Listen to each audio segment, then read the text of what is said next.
is immoral. What do you think, according to what you know about bodily autonomy?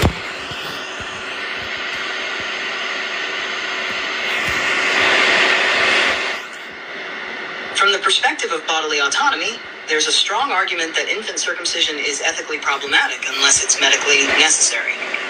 Here's why. Bodily autonomy and consent. Bodily autonomy is the principle that individuals have the right to make decisions about their own bodies.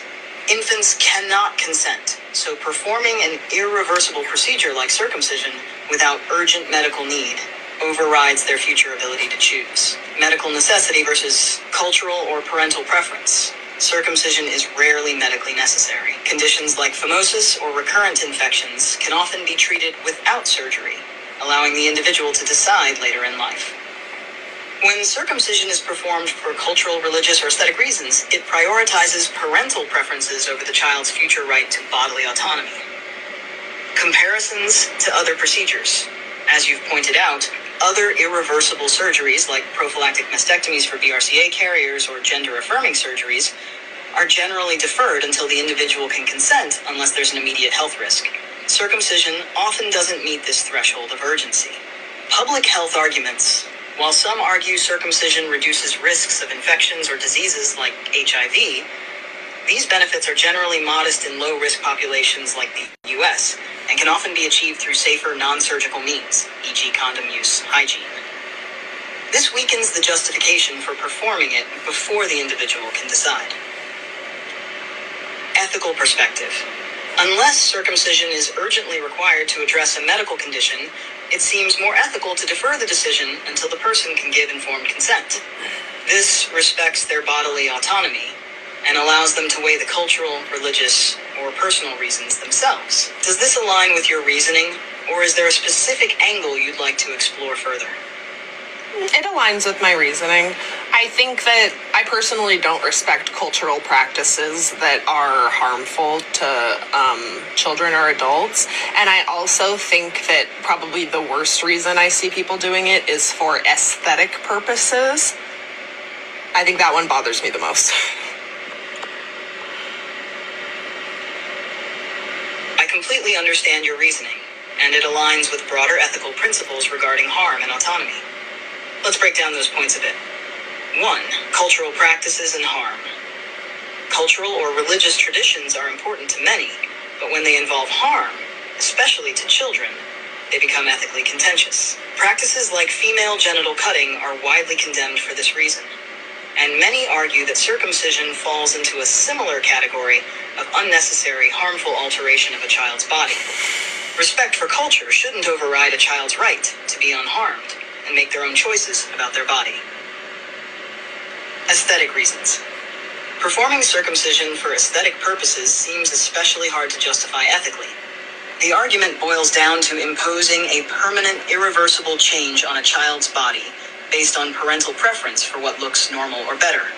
This disregards the fact that the child might grow up to have their own preferences or feel differently about their body. Your ethical standpoint. Your perspective places the child's welfare and future autonomy above cultural norms, parental preferences, or societal aesthetics, which is a compassionate and principled approach. It prioritizes harm reduction and the child's right to self-determination, values that many ethical frameworks, including human rights principles, would uphold. Do you think there's a way to address or challenge cultural and societal pressures around this issue effectively? Sorry, I'm having issues right now. Could not understand what you said. I didn't say anything. I think that making the comparisons to gender-affirming care for minors or also the BRCA gene is how I can get people to not necessarily be so emotionally charged about the topic of circumcision, because I think it does emotionally charge a lot of people because it's happened to them.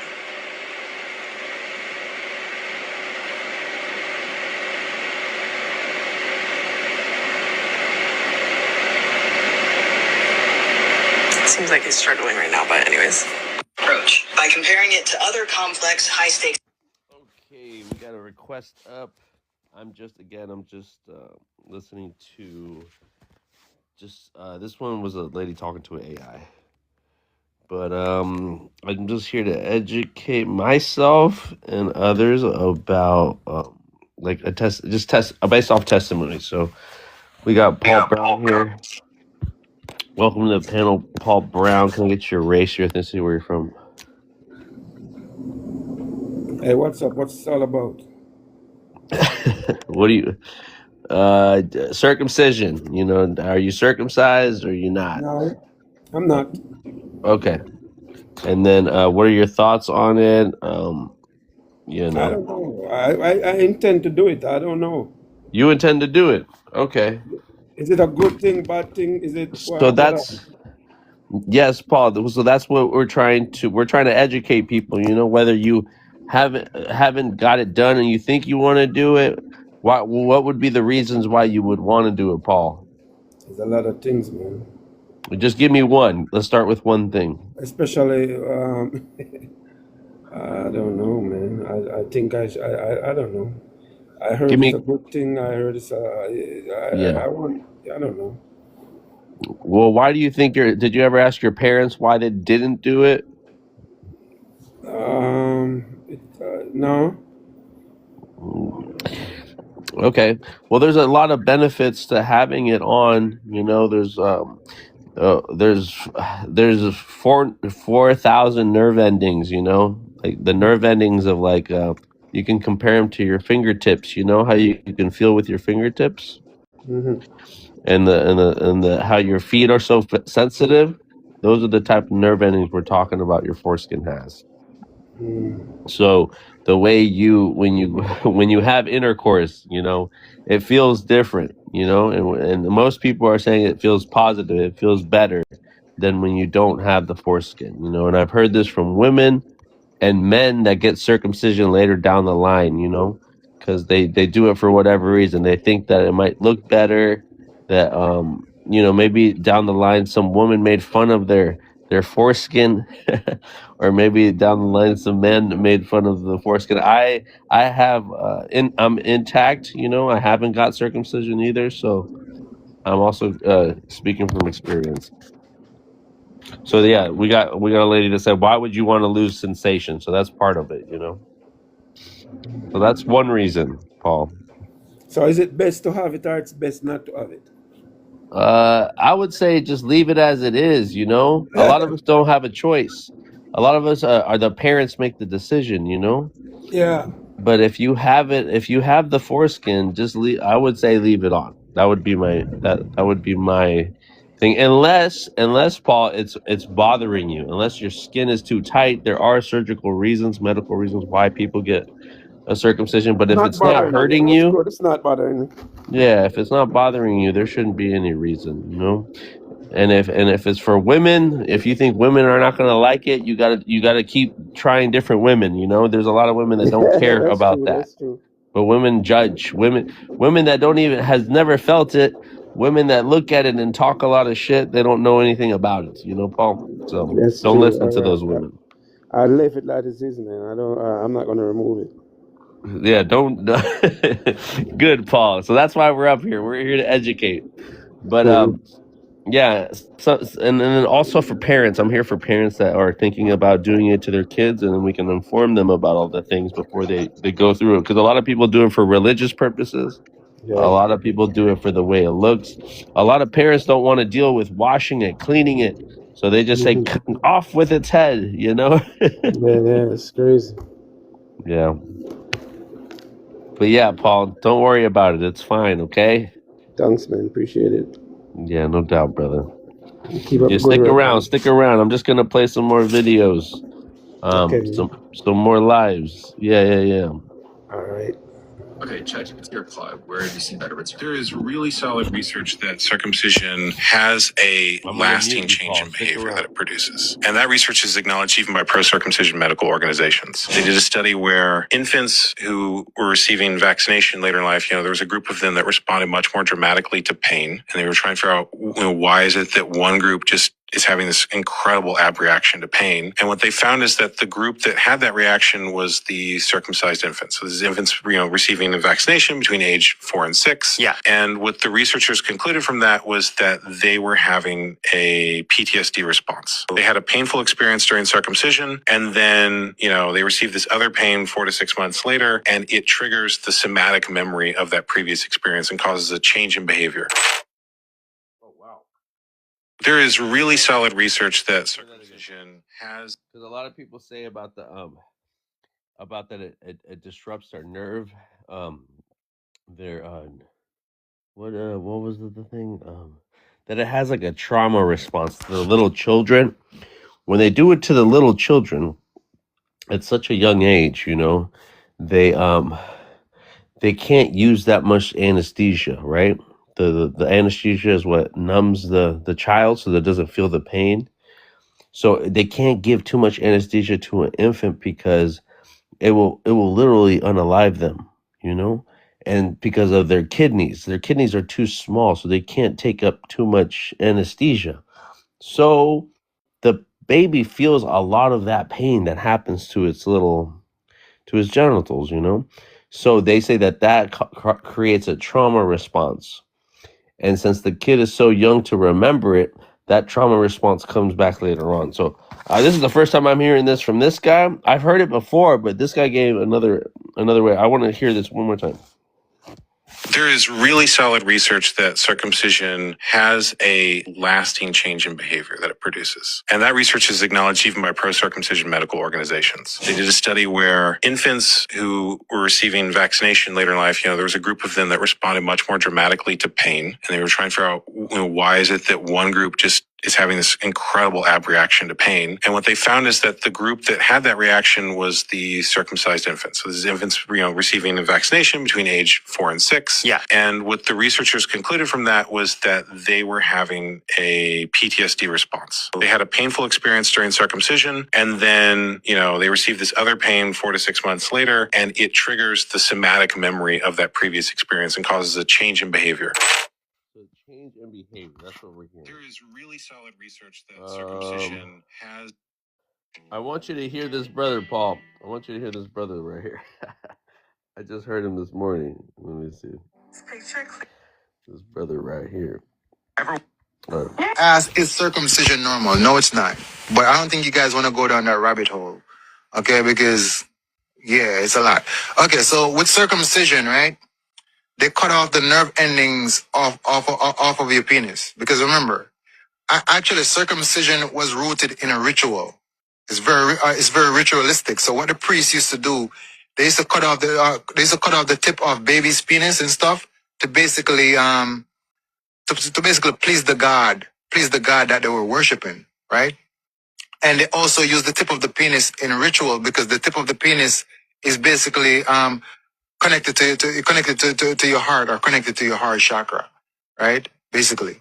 Also, the reason why they do circumcision more commercially right now, where it's like everybody's circumcised, because so do you notice that on the tip of the penis that the skin can actually retract back? Because basically that's called elasticity, right? And it's made up of, it has a lot of what is it called again? Collagen. Okay. Basically that part of the skin has a lot of collagen in it, and the collagen allows it to have the elasticity, right? So they actually use it to make skin tightening creams, right? I mean, you can go on YouTube and type in Oprah. I think instead of one of Oprah's interviews, she literally told you that the skin tightening cream that they use is made from baby foreskin. So it's a big business. So yes, once you have your baby in the hospital and they circumcise your baby, it's actually a big business. It's a $1 billion business to make skin tightening creams. You see? So circumcision is nothing about, they kind of trick the mothers, they kind of brainwash a lot of the mothers, made them believe that, if you circumcise your baby, you're going to prevent them from having an infection. Oh, they're not going to catch infection, or bacteria is not going to build up underneath it. You see? But use your common sense, right? You believe that if you don't circumcise a baby, they're going to have infection from bacteria being built up underneath their penis. What type of dumb shit is that? Listen, can you go to Africa or any indigenous people all around the world and tell them no shit like that? Only in America, bro. Because they brainwash people. Is what I'm saying? Everywhere else in the world, people literally just wash their shit. Okay? And also, when they circumcise you, they cut off, how much? Over 4,000 nerve endings. Okay, now, this is gonna sound crazy, which means that if you've been circumcised, you will never be able to basically feel pussy the way how it actually feels. Because they took off 4,000 of your nerve endings. You will never get that back. Pussy will never feel like how it's supposed to feel. Is it? So somebody who's not circumcised can basically feel pussy at a whole different dynamic to where you can't feel it because you don't got the nerve endings to feel that. Is it? Also, okay, so let's go a little bit more deeper in it. You see? So when you get circumcised, actually it causes some people to basically stun their growth. You see? So you notice, women be out there, you see all on the internet making fun of the dudes who basically who ain't got enough dick, y'all making fun of them and shit. Because, the circumcision affect everybody differently. Just like how some people get vaccine and so some people end up developing becoming allergic to fruits. Some people end up becoming autistic from the vaccine. Some people end up becoming what's the other one? Schizophrenic from the vaccine. So you see, just like how the vaccine affect different people, circumcision also affect different people. So some dudes get circumcised and their dick never grow anymore. You see? So yeah, because you cut off the nerve endings, and that's very traumatizing for a little child. I mean, why the fuck are you cutting off a child's penis for? They just come into the reality, bro. They just came out of their mother. Acting like something is wrong with them, like God made a mistake in designing them the way how they were designed. See? But they've programmed people, to believe that there's something wrong. And so because this is wrong and this is not good, we need to fix it. Let us cut the skin off. Then all of that skin, after they get chipped off and sold to to these I don't know what you call them again. What do you call these people that make all of these kind of skin tightening cream or whatever? I don't know what you call them. They're corporations. They're corporations that send them off to. Welcome back up. We had a restriction. We just got the restriction let off. Feel free to join up. We're gonna run this one back for my island brother. He's probably from the Caribbean or Jamaican. I don't know. But I like he's really educated about the nerve ending part, which I wanted people to hear. Is circumcision normal? No, it's not. But I don't think you guys want to go down that rabbit hole, okay? Because yeah, it's a lot. Okay, so with circumcision, right? They cut off the nerve endings off of your penis. Because remember, actually circumcision was rooted in a ritual. It's very ritualistic. So what the priests used to do, they used to cut off the tip of baby's penis and stuff to basically to basically please the god that they were worshiping, right? And they also use the tip of the penis in ritual because the tip of the penis is basically connected to your heart or connected to your heart chakra, right? Basically. Also, the reason why they do circumcision like more like commercially right now, where it's like everybody's circumcised, because okay, so do you notice that on the tip of the penis that the skin can actually retract back? Because basically that's called elasticity, right? And it's made up of it has a lot of then what's it called again?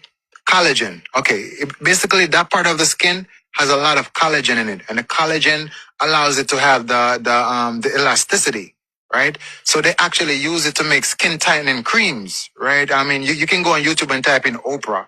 I think instead of one of Oprah's interviews, she literally told you that the skin tightening cream that they use is made from baby foreskin.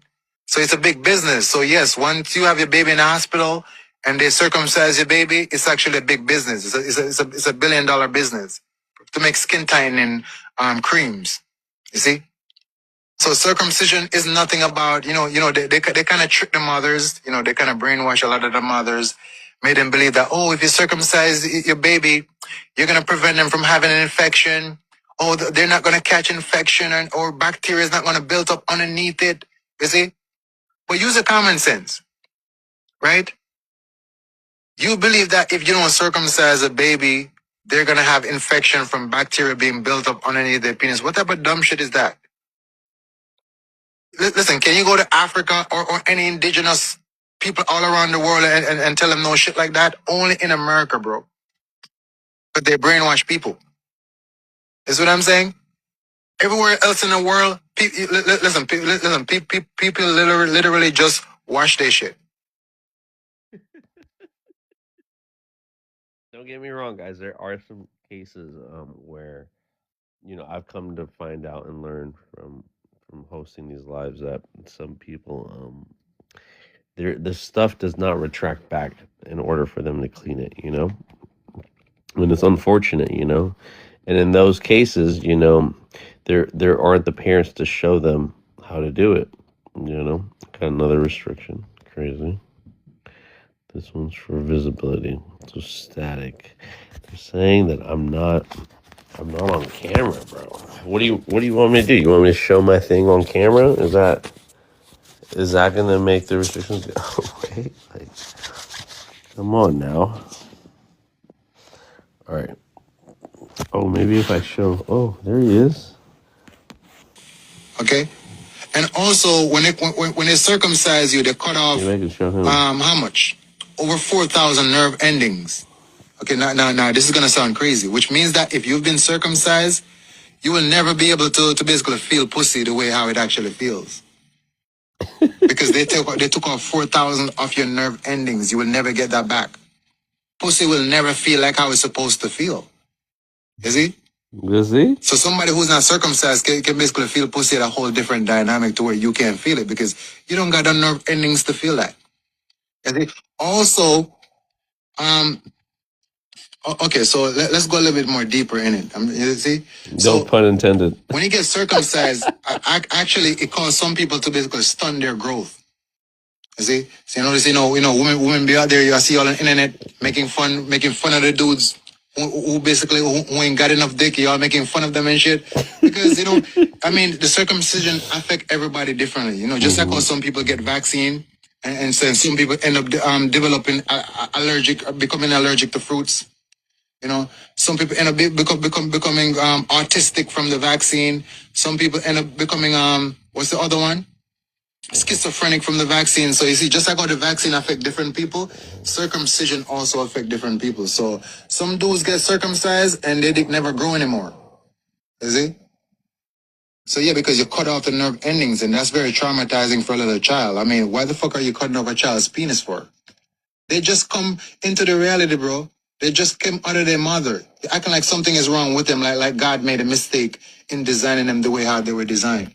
See? But they've programmed people, to believe that there's something wrong. And so because this is wrong and this is not good, we need to fix it. Let us cut the skin off. Then all of that skin actually get shipped off and sold to to these I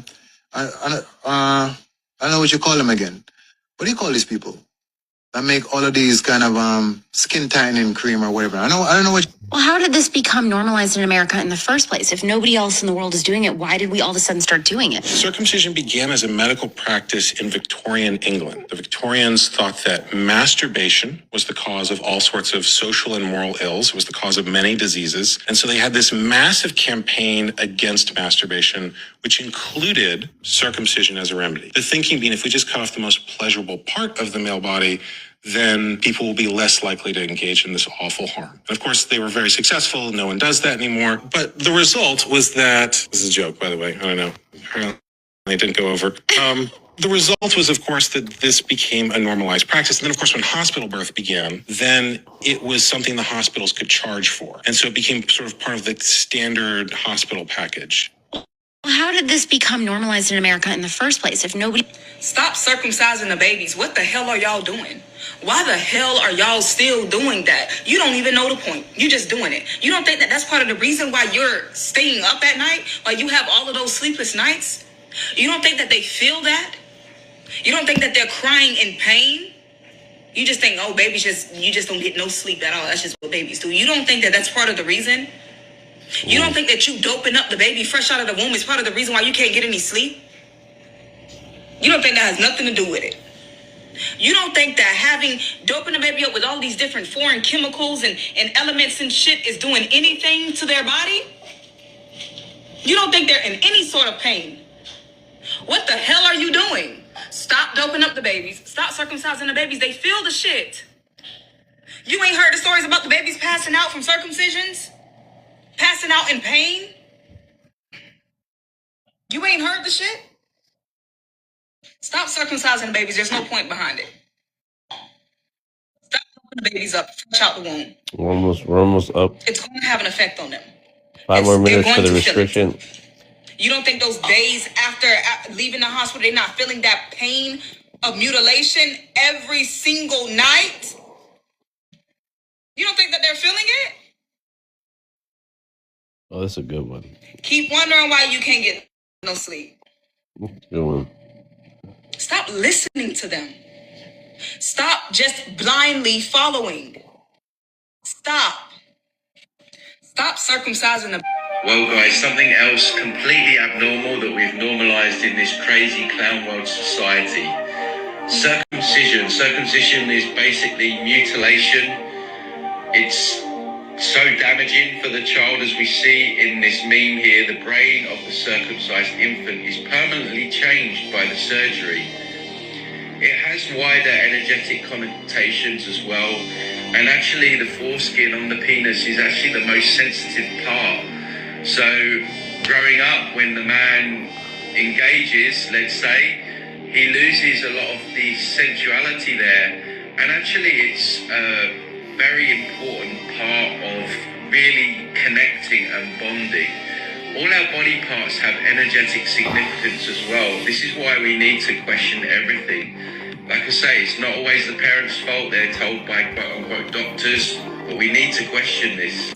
Well, The real meaning of circumcision in the Bible doesn't mean that you need to go get clipped. As is mentioned in Jeremiah 4:4, circumcise yourself to the Lord and take away the foreskins of your heart. Ye men of Judah and inhabitants of Jerusalem, lest my fury come forth like fire, and burn that none can quench it because of the evils of your doings. So you must remove your fleshly mind, which causes evil doings. As is also mentioned in Philippians 3:3. For we are the circumcision which worship God in the spirit and rejoice in Christ Jesus and have no confidence in the flesh. So again, you must remove your fleshly thoughts and worship God in spirit. Okay, the appeal ended. Just watch how fast my viewer count shift goes from here on out. The real meaning of circumcision in the Bible doesn't mean that you need to go get clipped. Hopefully. As is mentioned in Jeremiah 4:4, circumcise This one's a long one. But it is cool to see the scriptures in the Bible that have a covenant with God, talking about they're going to sacrifice some foreskin for their gods, you know. It's very interesting. This one's a long one, but I do want to not get another restriction, so I am going to let these play out with people showing their faces while they do it. Maybe I can get... Circumcision. My mind was blown when my husband was outraged when I said to him, we should circumcise our son. Of course, it's what Americans do. And he was like, why are Americans mutilating their children's body? I don't understand this. We're not Jewish. We're not Muslims. This isn't a religious right. Why would we do this? And I was shocked when I discovered that America is the only country, virtually the only country in the world that is doing this. You're going to be shocked, but it is true that there is an entire market in America for baby foreskin, and it is being sold in beauty products. Circumcision. My mind was blown when my husband was outraged. Excuse me, guys. I'm a little sick. Why no? Everybody see that something there, that 11-year-old they lose him life. Ugh. Yo, press a like, press a share, press a follow. You see me? I'm the thinker. But yeah, man, I say by now everybody see that something there, everybody. 11-year-old lose him life during the circumcision surgery. I'm gonna know the circumstances under which them choose to circumcise him or why they think it was necessary. He says circumstances and circumcise. Oh, that's hilarious. But realize enough mothers tend to put their child under the knife early. The boy picking them, so they might get them circumcised, you know, because doctor tell them say better. In my opinion, rubbish. Most of the time, the woman them make the picking them get circumcised because them themselves don't know how to teach you how to clean himself. Now, most of them afraid to even roll over the foreskin and clean the penis because, you know, it look hot. You see me? And if I'm not sure, and I must have a male influence in the life I can direct, you know. Him not have to play a part as in physically do it, but him can tell now what to do. Stop make some irreversible decision for picking them where might affect them in a later on of them life. Cause at one point me did try walk with the foreskin without the foreskin for about a month or two. And after a while, the sensitivity that left me, it just feel uncomfortable and a foolishness. It don't make no sense. You see me? It don't make no sense. Is it? No fight time we buy into them bag of foolishness here where a medical expert them tell me because I trust them, because them go school for how much years, cheat on some tests and pass and say, yo, me are this and me have the best interest at heart and money.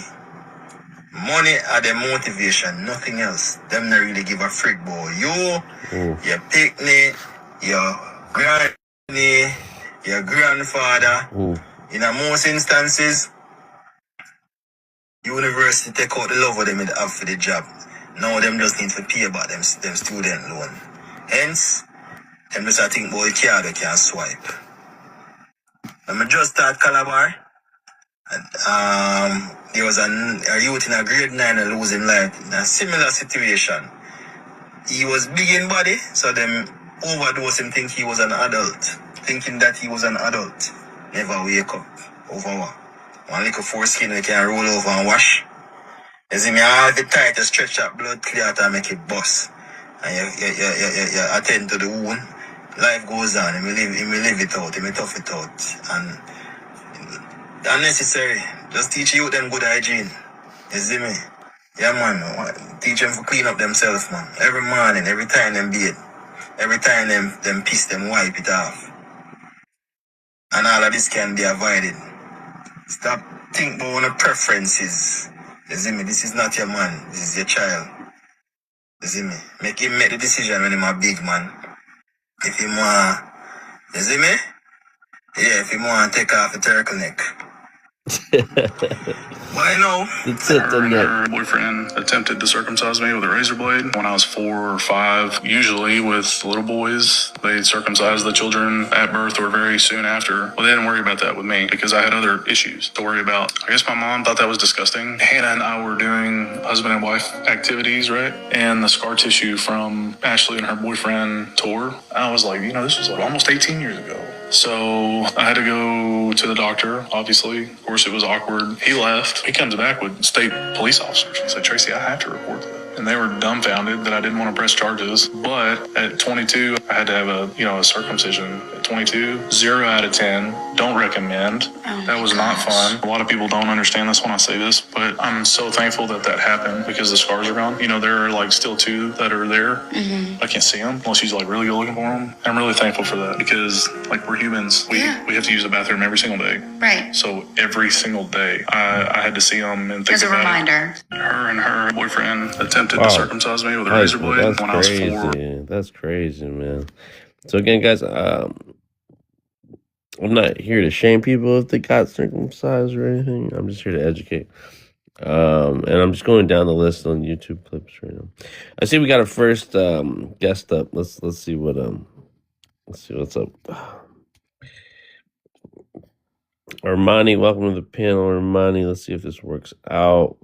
I have to put people's faces on here because I'll get restricted because they don't want me just to show that. They want me to put my face or my thing on there. I ain't gonna put my thing on there. You feel me? But Armani, it's not loading up correctly. You can come back if you want. Request back up. I'm gonna keep going through these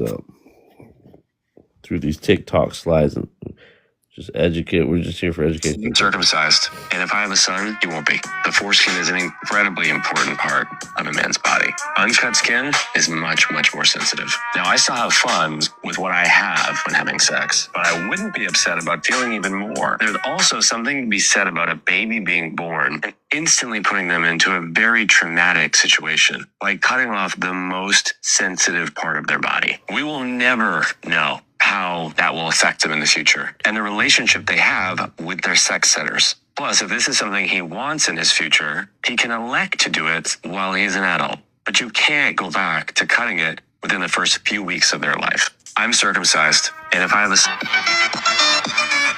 I married, happened to marry an Englishman, and assumed that everybody circumcises their little boys. And I said quite casually to my husband, like, of course, he's going to get circumcised right at birth to make it easier.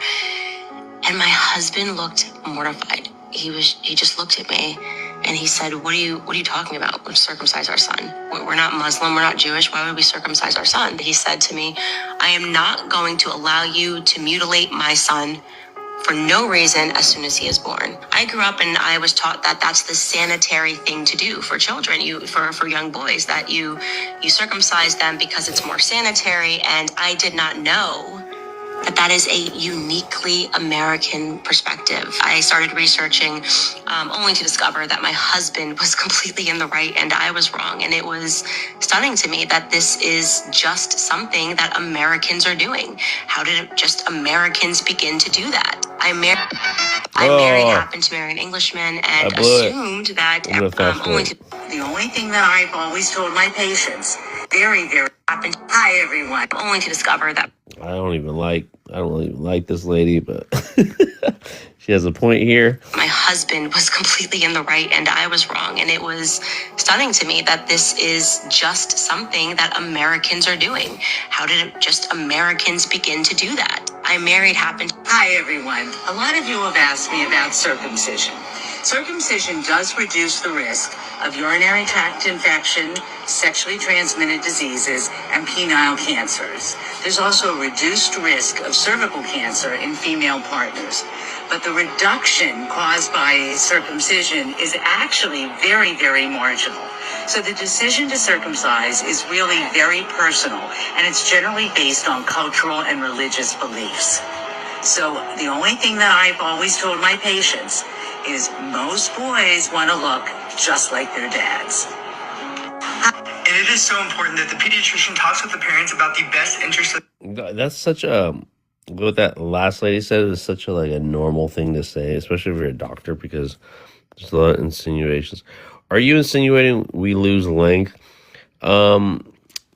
Apparently, when you cut the nerve endings off of the foreskin, it does stunt some growth, and everybody's different,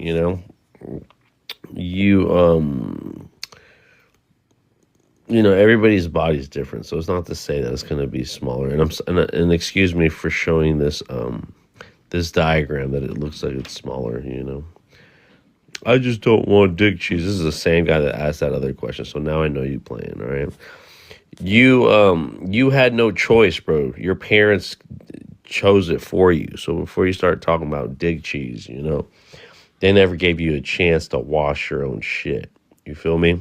So you can't be talking about that dick cheese. And you probably be the ones, right, that think you don't have to wash it now just because you got circumcised, right? So you're probably walking around with the dirtiest little cream cheese, right?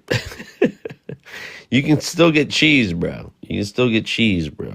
All right? You don't have to have a hood to get cheese. You can still be a dirty motherfucker walking around with a circumcised penis. the cultural, the religious, and the ethnic beliefs of the patients. So let's get to the risk and benefits. Okay, so some of the most common risk would be bleeding, infection, cutting the foreskin too long or too short, and then complications within the healing process. There could be surgical complications, but that's very rare. And now for the benefits. Some of the benefits include a slightly lower risk of getting urinary tract infections, a lower risk of getting HIV and sexually transmitted infections, prevention of foreskin infections. So the lower risk would just be you putting on a condom. I mean, that's how you prevent it. And washing it, right? Hygiene. Like, there's no other... For them to, like, really convince you to get a circumcision because they're gonna be cleaner and less likely to get like an STD or a fucking or an HIV is ridiculous. You know, they're pretty much encouraging your children to have sex without a condom if they get a circumcision, which is so totally the opposite. You know, here you go with bacteria. So again, this is what the doctors are saying. They're saying, you know, do it, but we're not talking about what the incentives are for the doctors to say that. They get a back pay. You know, they use the foreskin, you know, for a bunch of different medical reasons. It's not a hazardous waste, you know. It's kind of like the woman's placenta, you know, that the doctors use after they do the pregnancy thing, and how they make thousands upon thousands of tens of thousands of dollars on the placenta, enough to pay for your pregnancy if you wanted to. So for the foreskin, they use it for skin tightening stuff. They'd also use it for skin grafts. So that's why you can't really trust the doctors about all this stuff. Although rare in all males, a decreased risk of prenatal cancer. I do not want to hear your opinions because But here, Any let's just health listen to benefits to circumcision? Yes. I actually did research on this. Listen to this. Medical science shows that there are significant health benefits to circumcision. According to the U.S. Centers for Disease Control, We're gonna show quote, both scientific ends of evidence it. is clear that the benefits outweigh the risks. Studies now show that societies with higher rates of circumcision have dramatically lower rates of urinary tract infections, sexually transmitted infections, and penile and cervical cancers. Scientists have always also discovered that prothrombin, a vitamin K byproduct that causes blood clotting, typically reaches its highest concentration in a person's bloodstream on the 8th day after birth. And so why do I say all that? Science is now showing that by being circumcised, you are less likely to transmit health issues to your partner because it's much cleaner. It's less likely to have bacteria, all that kind of stuff that creates health problems for women. Women married to circumcised men have dramatically lower health issues. So in addition to the covenantal stuff, God is giving good health advice. Are there any health benefits to circumcision? Okay, that's hilarious. The God part is hilarious. But yeah, look, I know the blue cheese thing, you know, it's just a joke. I had a student, man, that felt bad when they told him about that blue cheese. That's acted that way. But no worries, okay? Block, dove, no worries. I'm not here to shame anyone either about it, but you know, there will be clapbacks. You feel me? There will be. I chose Central Coast College because it's a fast. Do you ever wonder why everyone's circumcised? It is because the foreskin is worth $190 million. Well, there you go. One little foreskin. What a hot commodity that is. And so the hospitals, they have these relationships with the biotech companies, and the biotech companies are like, oh yeah, there's all these like health applications for this foreskin, but also we're going to sell it to the cosmetics companies. I'm sorry, if you're a mommy that blasted out a baby boy from your vagine, that is your foreskin to do the vampiric beauty treatment with. Not the corporations to profit from. No, that is your foreskin. And hello, how can we have college debt within that context? $190 million per foreskin? Make that make sense. And then the placenta. Wait, what is she Again, saying? you're a mama. I was just saying this. The Wasn't I just placenta saying is this? worth 50 grand. They take that from you. They call it a biohazard. No, it is not a biohazard. I was just saying It is a this. commodity that they also sell to the cosmetics company. Okay, moms, no, you take the placenta and you smush it on your face and you make a placenta face mask for yourself. And then you have glowing skin for the rest of your life. What did she say the foreskin's worth more than a placenta? All right, let's run this one back. What is she talking about? Do you ever wonder why everyone's circumcised? It is because the foreskin is worth $190 million. What? $190 million. She must be talking about like cumulative, like U.S. like like year round, right? She must be. She's not talking about per foreskin. Little foreskin. What a hot commodity that is. And so the hospitals, they have these relationships with the biotech companies, and the biotech companies are like, oh yeah, there's all these like health applications for this foreskin, but also we're going to sell it to the cosmetics companies. I'm sorry, if you're a mommy that blasted out a baby boy from your vagine, that is your foreskin to do the vampiric beauty treatment with. Yeah, so I don't know if I have to look this up. You know, I can't validate that, or not validate it, but I can't confirm it. I have to go see how much per foreskin, how much money do the doctors get or the hospitals get, you know. But with that, we got a new guest, Organic. What's up? Welcome to the panel. Hello, pervert. Okay, you can get dropped any day, bro. Go live in the fucking comments, all right? Because you must have a small little penis, you know? That's why you are feeling the type of way you're feeling, you know? I'm a pervert because I want to talk about, you know, I mean, I could see how that can go that way, but if you want to inform yourself about your thing, you know, that's one thing. But if you just want to,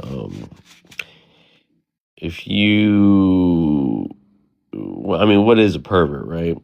A pervert is looking at this and thinking perversion, you know, thinking what you're thinking in your head. So, anyways, again, we're up here to educate people. I'm here to take testimonies, and I'm here to educate. We had over 800 people last time. We had doctors, we had nurses talk about this. And I do want to hear people's perspectives. Let's try Jesse.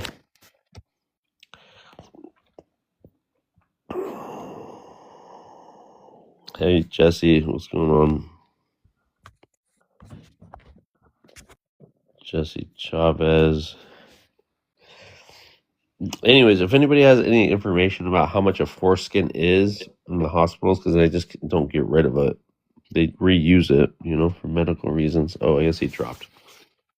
I wanna confirm what this lady is saying is true about how much foreskins are worth, you know, compared to placentas, you know. So with that, let's keep going through these TikTok reels to learn. And I'm not here to shame people whether they have it or not. But here to take testimonies. I have never received a question on circumcision, so kudos to you, Oh man. my God, Charlie Kirk has an opinion. And a very important issue, by the way. Let's The hear. rest of the world Let's hear does not his opinion. circumcise. There's a lot more errors when it comes to circumcision than people would ever. Again, I'm not for Charlie Kirk or anything like that. I'm scrolling through TikTok, just seeing what different people's perspectives are. And the reason why I'm showing it, because they will restrict me if I don't put my face on it. So I'm not going to show my face. So I'm going to show their faces. Tell you it's not for cleanliness, and there's a lot more issues with it related. 75% of the world does not circumcise, so just keep that in mind. I have never received. All right. 2 infant boys have gotten the herpes virus after they got circumcised. Now authorities, including the health department, are investigating this case. Now they were circumcised by an Orthodox Jewish family. It was part of their tradition, and part of the problem is after the circumcision took place, they applied something known as direct oral suction. Oh shit. Yeah, the Jewish thing, the Jewish tradition of them doing it. So people smegma, this won't help. So people that have smegma, which is a normal thing, it's like natural lubricant, but it's just like sweat or whatever. It's not a big deal if you wash it, you know. But people that want to make fun of people with foreskin say that a lot. Baby, let me tell you something. I'm kind of shocked that some of y'all females do not know what circumcised is. And y'all think that every man is supposed to have a thing that looks like an elephant trunk. No, not at all. If your man is circumcised, you are going to see his head. You are going to see his head, baby. right out the gate. If he's not circumcised, baby, it's gonna look just like an elephant trunk. Just like an elephant trunk, baby. It's extra skin. All right? You gotta pull the skin back just to see the head. And it kind of suck, man, for the folks that's not circumcised, because I know it takes extra work, baby. You gotta pull the skin back. You gotta clean it real good because, baby, I know stuff get trapped up in there. I know stuff get trapped up in there because, baby, it's like a hood. It's like a hood over a head. You see what I'm saying? But yes, to the ones that do not know what circumcision is, baby, it's when the man is a child, he has a surgical procedure, and it cuts off that little piece of skin so the head can be sitting out, baby. If his head just not sitting out, baby, you can't see it. You got to pull the skin back just to see it, baby. That means he is not circumcised. All right? All right. So it sounds like she likes circumcised men, And a lot of this conversation is about them being very uninformed about. Or she's the one that kind of like goes on with this tangent that is for aesthetic pleasing for her. She'd rather see a man circumcised than uncircumcised. And the reasons that she talks about was that it looks like an elephant trunk,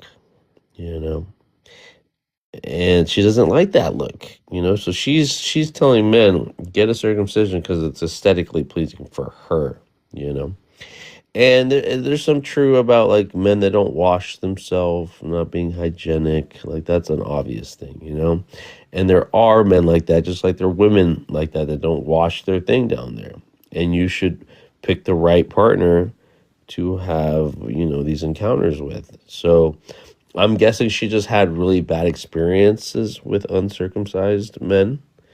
And so she always rather have a circumcised penis. She'd rather see the head.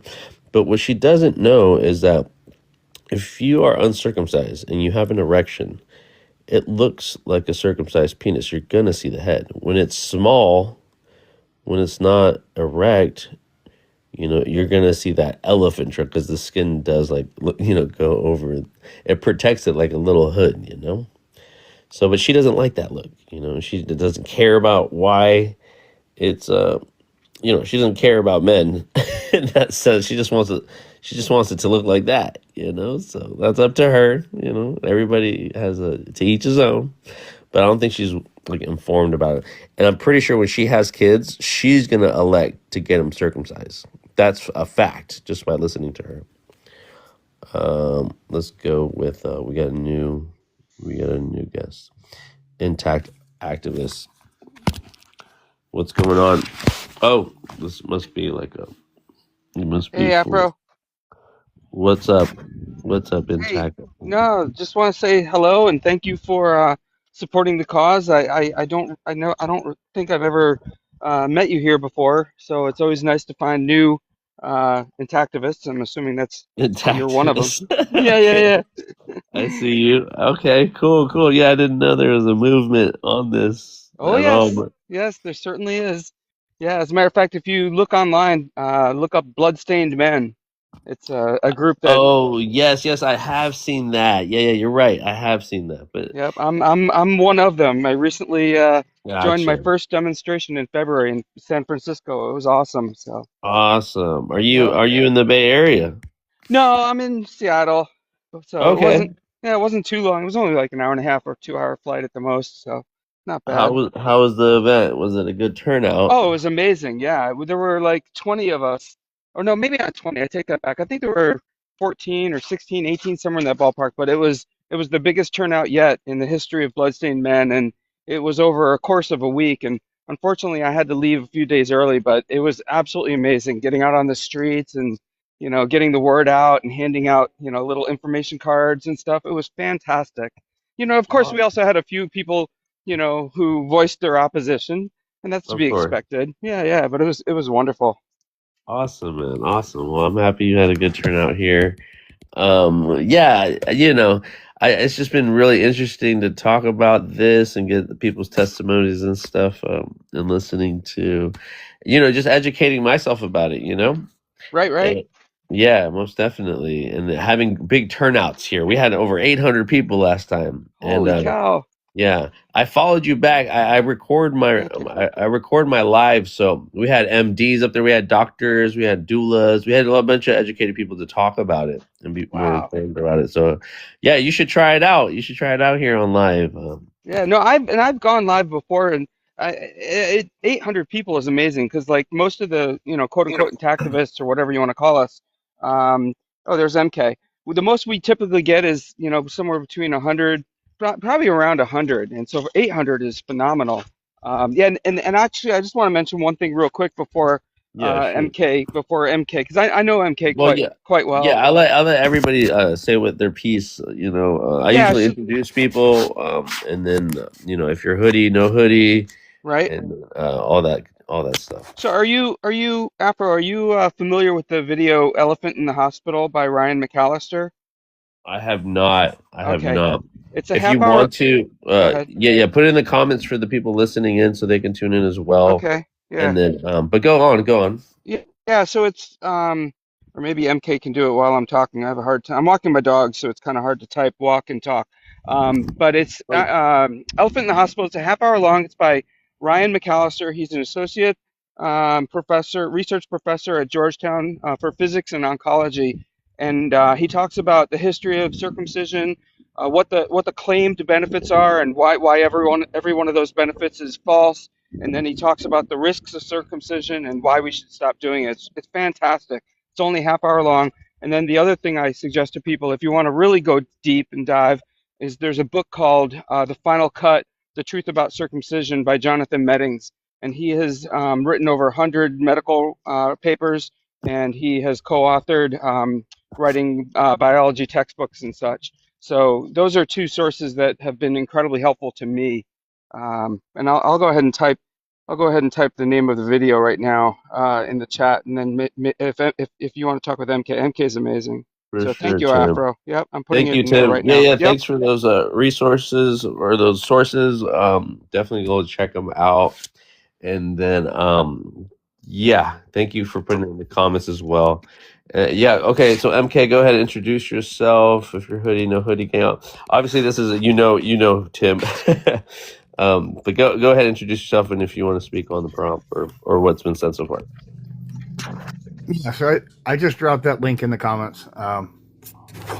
Okay. So I'm actually the director of recruiting for Bloodstained Men.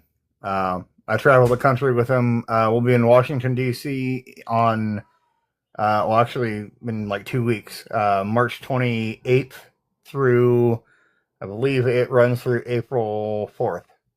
We'll be in D.C. at the Capitol protesting against circumcision.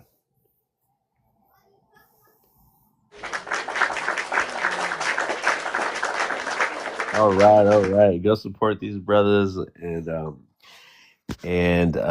ahead and follow them. And if you're interested in joining them, I'm sure they will inform you some more. MK, do you want to talk about how you got into this or speak on the prompt? Well, I've got some speech issues right now. I actually have Bell's palsy. It's really affecting me really badly. So don't my worry. speech is kind of messed up. But don't worry about it. Ultimately, my nephew almost died from his. And so that's what really got me into doing the research and being actively advocating against it. I've always been against it. I'm not cut myself. So when you live the life, you realize that all the claims out there are bullshit. But right. Mm-hmm. But I'll leave it at that.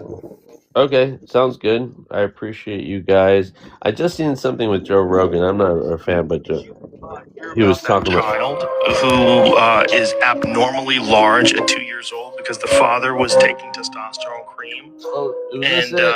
No, this is it. This is You got any of it. those hydrogens? Yeah, I mean, when you go on, I think. God damn it, I forgot it. But anyways, he talks about a lot of kids that were unalived through circumcision. And I never knew about that. That's stacked. Yeah, there's as far as what you just mentioned, Afro. Do you mind if I call you Afro?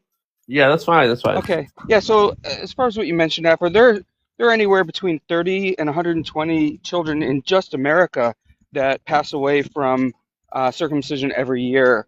And of course, the number of children that pass away from it in other countries, like in the Middle East, is probably far higher.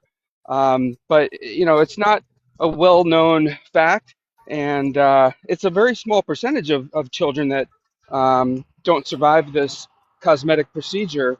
But any number of children that pass away from a completely medically unnecessary procedure is too many children. So I could go on, and MK and I, we know a lot about this particular subject. So Right. if anyone has any questions, I'm absolutely certain between the two of us, we could all answer almost any question. I myself, I actually agreed to having my son circumcised 29 years ago, and his mother wanted it done in the Jewish traditional method, where the moil comes to the home and does it, and it was absolutely horrific. He didn't use any painkiller at all, and my son screamed and cried, and I said to him, "What are you doing?" And he said, "Well, this is what we do." And I said, "Well, you have to stop." And he said, "I can't. I've already started." And it Right. was just horrific. And from that moment on, I said, I'll do anything I can to end this horrible practice. Yeah. So So that's my story. yeah, I appreciate that testimony. I mean, it's similar with my mom. She saw her cousin pregnancy, and she saw what happened in that room, and she vowed not to get it done when she had a kid. So that was her experience to it. Now, with the unalivings due to circumcision, do you think it's more based off the pain that they go through, or botchery, or like a malpractice, or maybe even both, because I've heard this one thing about how the babies are too small to receive anesthesia, or too much of it, so they do feel a lot more of the pain because of their kidneys being small, but I haven't fact checked that. um Okay. Do you but want to answer that, or you want me to? All right, I'll go ahead and answer. So, the reason why they pass away from the procedure, there are a number of reasons why. And, of course, we've all heard about SIDS, and there are theories regarding what causes SIDS. And I'm not necessarily going to go down that rabbit hole, but some of them could be related to circumcision. Another one is just simply bleeding out. A baby infant only has about a cup of blood in their body, 1 cup, and a loss of about 2 tablespoons of blood is enough to unalive a child. And so what happens is sometimes the parents, they, for whatever reason, they don't notice that the baby is bleeding, especially like in the middle of the night when the baby is sleeping. And the ultra absorbent diapers, disposable diapers, they soak up all the blood, in which case you don't even see it, and the baby could easily pass away that way. And then there are also it could happen from infections or a number of other complications. So it's not necessarily a quote unquote botched procedure or botched circumcision, although a botched circumcision could certainly increase the chance of unaliving. So there are all different reasons and why, but the statistics are not accurately tracked. There's no database that accurately tells the number of children who have passed away from this. So it's kind of hard to track. right, right, okay, that makes a lot of sense. I mean, it make yeah, and I'm sure they don't want a record of this to stain their. Yes, Yeah. exactly. Yep. So yeah. But the undeniable fact is that at least 30 children per year typically pass away from this in America. Now, granted, there are like 3,000 being done every day, so the number is incredibly small. But if there were 30 children per year dying um, from like car seats, like problematic car seats, well, damn well they would pull those car seats off the market. But in this case, practically nothing is done. And it's kind of like the sacrifice one has to make for this procedure to keep on going. Correct. Correct. Yep. Yeah. So how many are we willing to sacrifice? And that number is no number is good numbers. In that Right. case. Yeah, and Um. the doctors, I mean, we're the only country in the world that performs this for quote unquote non-religious reasons. And so the doctors, many of them know what they're doing. Many of them openly admit that what they're doing is not medically necessary, but they continue to do it. And so, but they won't necessarily put that in writing. You don't see any MDs posting videos online on TikTok saying, circumcision is completely medically unnecessary. Very, very few of them, if any, will do that. They'll say, it's the parent's choice, and it might possibly help reduce UTIs, blah blah blah. But then none of them have the cojones Right. to say this is wrong, but we do it anyway. Because it's their practice, it's their reputation. Right, right. And I think also there might be some incentives in the back end, I mean, Oh, when totally. we're talking about Financial. how they're using the foreskin for something, it's not a hazardous byproduct. No, it's because they sell it to the cosmetic industry. And Mhm. and I just learned something today too that I thought was kind of interesting. The biggest promoter or supporter of circumcision are the lubrication companies. Like Astroglide and KY and all them, because the foreskin provides a natural lubricant, and as soon as it's removed, then you have to add lubricant. I Yeah, just that makes learned a that lot of today. sense. That makes a lot of sense in the corn industry, how they just Yeah. they go wild on that stuff. Exactly. Yep. It's And kind of they funny and you mentioned it's kind of funny you mentioned the corn industry because um, now that the internet has made corn available worldwide, no matter where you are in the world, you can watch corn from any other country. You're seeing more and more intact men in performing in corn, and they have no problem with it. And in some cases, it looks a whole lot better than without the foreskin. So it's a matter of aware. I mean, the public is just becoming more and more aware of the reality of it, and it's just a matter of time before it's completely. But right. before the rate of circumcision in America drops down to the level where it is in Europe, which is pretty close to zero. Maybe the single digits. But what was I going to say? Oh yeah, so like in America, back in the like 60s, 70s, or 80s, it was up in the like 80% nationwide. And now it's down to hovering around 50% nationwide. So every year it's slowly declining. But I think the rate of decline is going to increase quickly due to the internet and lives like the one you're doing. So thank you. Yeah, I agree. I agree. Now, I do want to ask you guys this question before I move on to loss, and I do appreciate, and I'm going to do these more often. I think there's a lot of people get a lot of information from here in these kind of situations where we're getting like both sides. And I want you guys to give me an answer for somebody that I know you guys are totally against it, and I try not to shame people just because I want them to come up here and be vulnerable about their situation. So even I want testimony from people that are circumcised. And, I always get a lot of pushback too. And I have to deal with people that are insecure or immature about these conversations. But if you were to say you had to run into some parents that were going to go forward with it, right? And that there's nothing else we can convince them about why not to do it, what would be the what would be the type of advice you would tell them about when to do it to their child? Because I would say find a good surgeon, find that one that's reputable, do it as early as possible, or all these other things that I'm hearing from other people about all these other situations, because once they get a circumcision later on, like down the line, they say that they wait like a year or two to get it done to their children, which could be more painful. Or what I mean, out of your expertise, like what would be the conditions that you would recommend a child to get, besides surgical reasons, right? Like, or medical reasons to do it, outside of those, right? Like maybe their foreskin's So too here, tight. so Afro, So first of all, hold on, MK, well, real quick. I just want to say, first Hmm. of all, I would never advise a parent, give them any information whatsoever as to when might be the quote unquote best time to do it. Period. The Hmm. end. I would do Hmm. everything I could to advise them against that, and not once would I ever consider giving them any advice on when is the best time. All right, go ahead, MK. Okay, I got you. Okay. So, a couple things. There's a study that was done in 2024 that showed circumcised boys have 3 times as many penile problems as uncircumcised boys.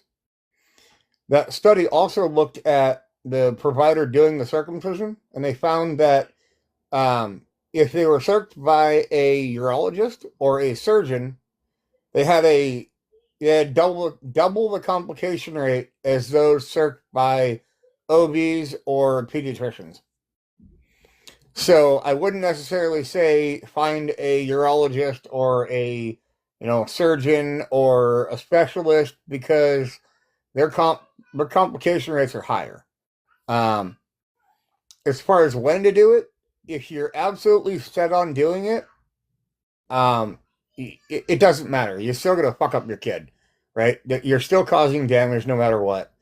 The most painful part of the procedure is breaking up the adhesions. So they have to separate. It's actually adhered to the glands. They have to break that up. So that being the most painful part, I would say wait until after that's separated naturally. But that puts them at between 5 and 11 years old. So that's kind of a rough area to be in to have that procedure done. There's no good time to do it, period. Right? There's no time when the risk is minimal. If we have to really talk about minimizing risk, I would say 18. Because at 18, they're old enough to understand it. They can make decisions for themselves. And it's already released its own adhesions, so it's less painful for them. It's less likely to cause unaliving. So, I mean, there's not a good time to do it, but wait till they're a damn adult and can decide on their own. Yeah, that's what I was just about to say as well. 18 is coincidentally when they become a legal adult to make that decision on their own. That's the only time I would ever recommend or suggest they get it done is when the person being cut has a voice in the matter. That's it. Period. The end. Okay, fair enough. Fair enough Yeah. answers. And I would have said the same. I've advised people based off the testimonies that I've heard, right? And so, like, I'm not to say that I'm fully educated about the matter, and that maybe I never heard about what MK had just said about the glands and stuff like that, and when it'd be. But yeah, I would say, like, give since the child does not have consent, and let him choose later down the life if that's a thing that he choose, just like any body modification that you get on your body. Right. So yeah. All right. I appreciate Can I both of add your. can I add one thing real quick to Go that if ahead. you don't mind? Go ahead, Tim. So like you said, if the parent was like, we're getting this done, period, the end, no ifs, ands, or buts, then I would say to them two things. Okay, number one, if you can, find a provider and make absolutely damn sure that the provider is going to use anesthesia. Because they can give a local anesthesia, they can give a spinal block or whatever the hell it's called. They can, inject anesthesia into the base of the penis, one shot on each side, which will, remove hopefully eliminate the excruciating pain of what MK just described. Now, there's no way to be sure it will because the baby, we can't tell with certainty if the anesthesia is working if they've waited long enough because the baby can't answer when the doctor says, does this hurt? Like they do at the dentist's office. They poke you with the sharp tool before they start drilling and say, hey, do you feel this? And you say no. And they're like, okay, we'll start drilling. So that's number one. And then number two thing I would do, because like I said, if you get it done like by a Jewish mohel in the home, they will almost never use anesthesia. In which case, what MK just described, separating the foreskin from the head of the penis is excruciatingly painful. It's like comparable to torture. And then the second thing is, I would tell them, all right, if you're gonna do it, please just watch the YouTube video Elephant in the Hospital first. It's only a half an hour long. That's all I want is just invest a half an hour of the 9.5 months or 9 months it takes to grow a baby and watch the video. And then if you still want to do it, fine. Okay, fair enough. Fair enough. I will put it back in the chat if I can Thank you. find it here.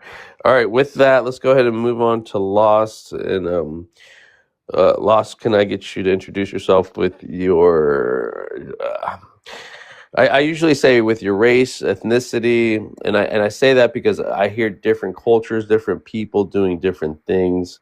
I know I didn't ask both MK and Tim, but go ahead and introduce yourself any way you'd like, and then if you're Hoodie Gang, no Hoodie Gang, and if you want to respond to anything these two individuals have said, or if you want to just speak on the prompt, go ahead.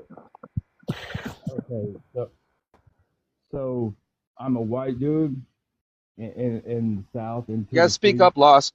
Can barely hear you. You're a little muffled, Lost. I'm sorry. If you can get closer to the Can mic. you hear me now? Okay, better. It's a little better. Go ahead.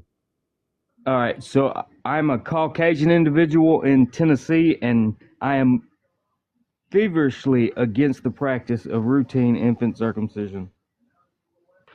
Oh, okay. Thank you for your position, Lost. Do you want to add to the conversation? Why not? Maybe give us your own testimony about it. Well, I'm in the same position as Intactivist Tim.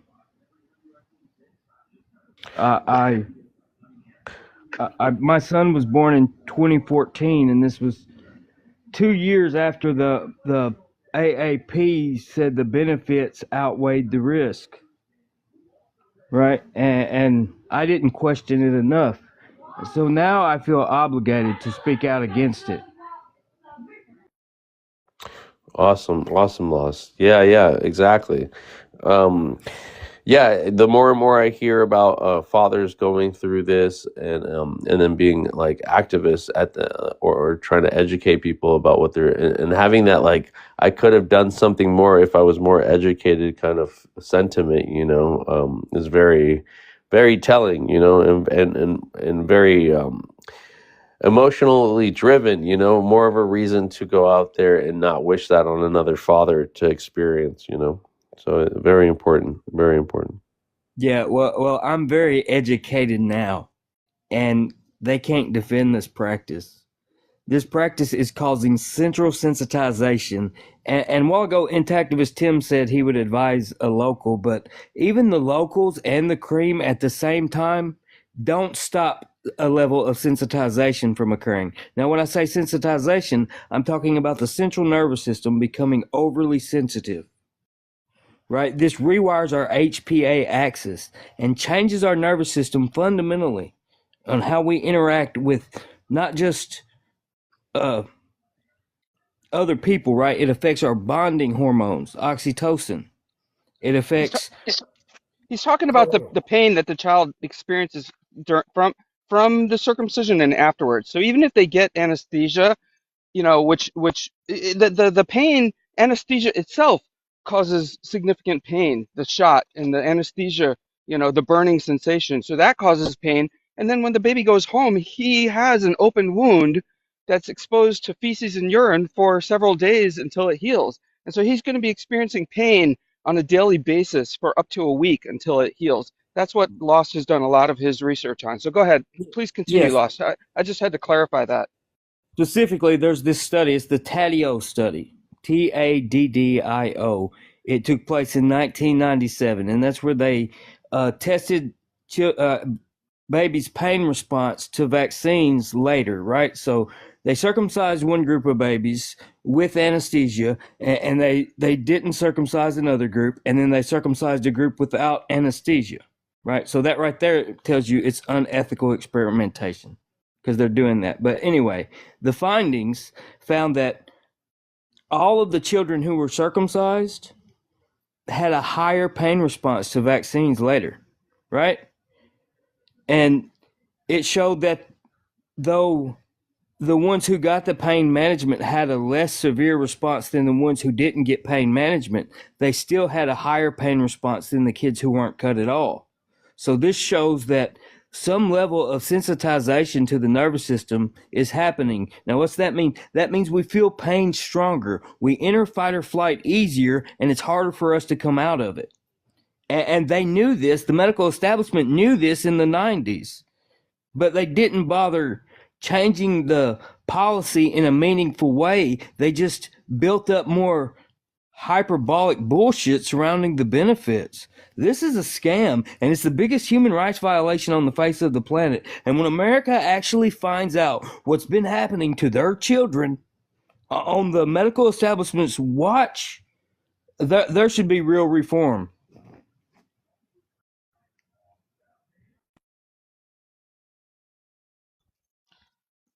Hey, Afro, one thing I'd like to also just mention, if you don't mind, is that when doctors, in addition to what Loss just said, because he focuses a lot on the pain and the medicine and psychology of circumcision, me, I'm more about the ethics of it. And not to say that I don't believe everything he says. I know it's all true, but for me personally, I know that when doctors become doctors, when they finally get their certificate as a doctor, they take an oath. It's called the Hippocratic Oath, which states, first, do no harm. And when you have an infant baby boy who is born healthy, and you remove healthy tissue from a healthy baby boy for no medical necessity, you are incurring harm on this child unnecessarily. They're You're violating violating the that oath, they're right? Yeah. violating the Hippocratic oath that they take. Every single doctor in America takes this oath, and I'm sure to a degree, I'm sure many other countries, when they certify doctors as doctors, they take a similar oath. And when you consider what are the qualifications to perform surgery, typically it's a person has to be considered a quote unquote patient, and to be a patient, they have to have a disease or illness. And doctors are not authorized to perform surgery on people unless they're patients. And healthy baby boys are technically not considered patients. The only exception is when you're an adult. If you want to have cosmetic procedure and you give consent, then the doctor will do it. But a doctor typically will never perform surgery on a healthy child unless it's medically necessary. So, for example, if a baby is in an accident, a child's in a car accident, they need to have surgery to save their life. They can't find the parents or an adult that can authorize it. Then the doctors, obviously, the emergency room doctors, will perform the surgery. But otherwise, doctors are not technically, legally, ethically allowed to perform surgery on healthy babies. And there's an attorney. His name's Eric Klopper, and he's actually the founder of Intact Global, and he's currently suing the state of Oregon because Oregon has child protection laws on their books, but they only enforce them for girls and not boys. And so he's suing the state of Oregon on behalf of two families, claiming that their child protection laws are unconstitutional because they don't defend them. They don't support them for baby boys like they do baby girls. So just two things to consider. Okay. Thank you for that Yep. insight. Lost, do you want to say anything before I move on to the next guest?